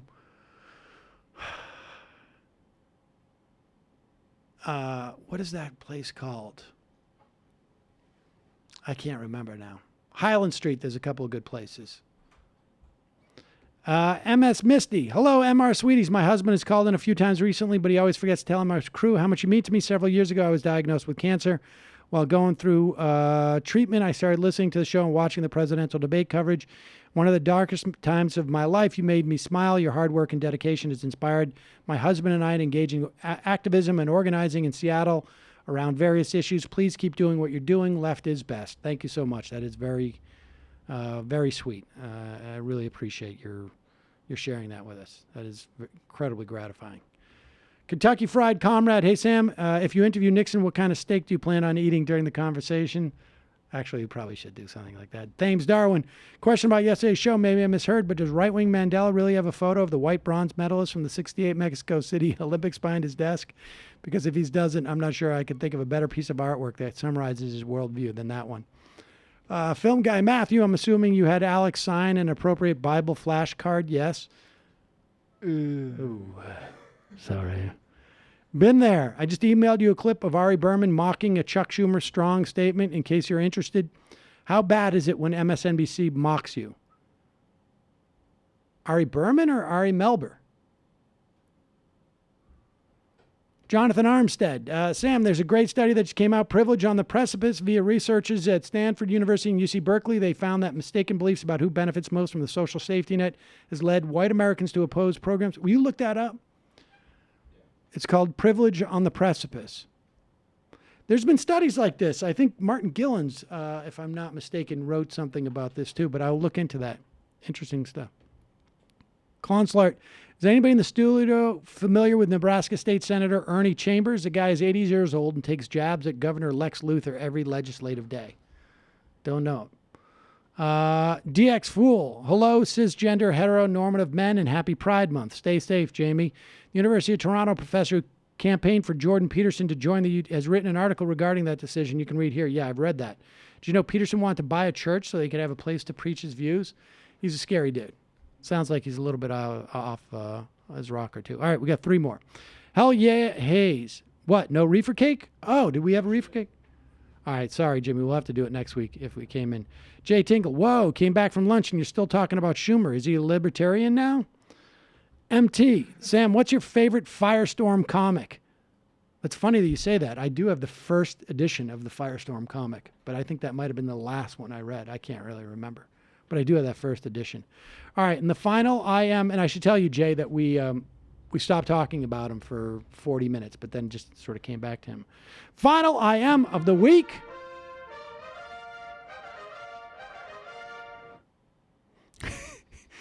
It's unbelievable that in 2018, a so-called progressive show would kink shame that candidate for his passion for voyeurism.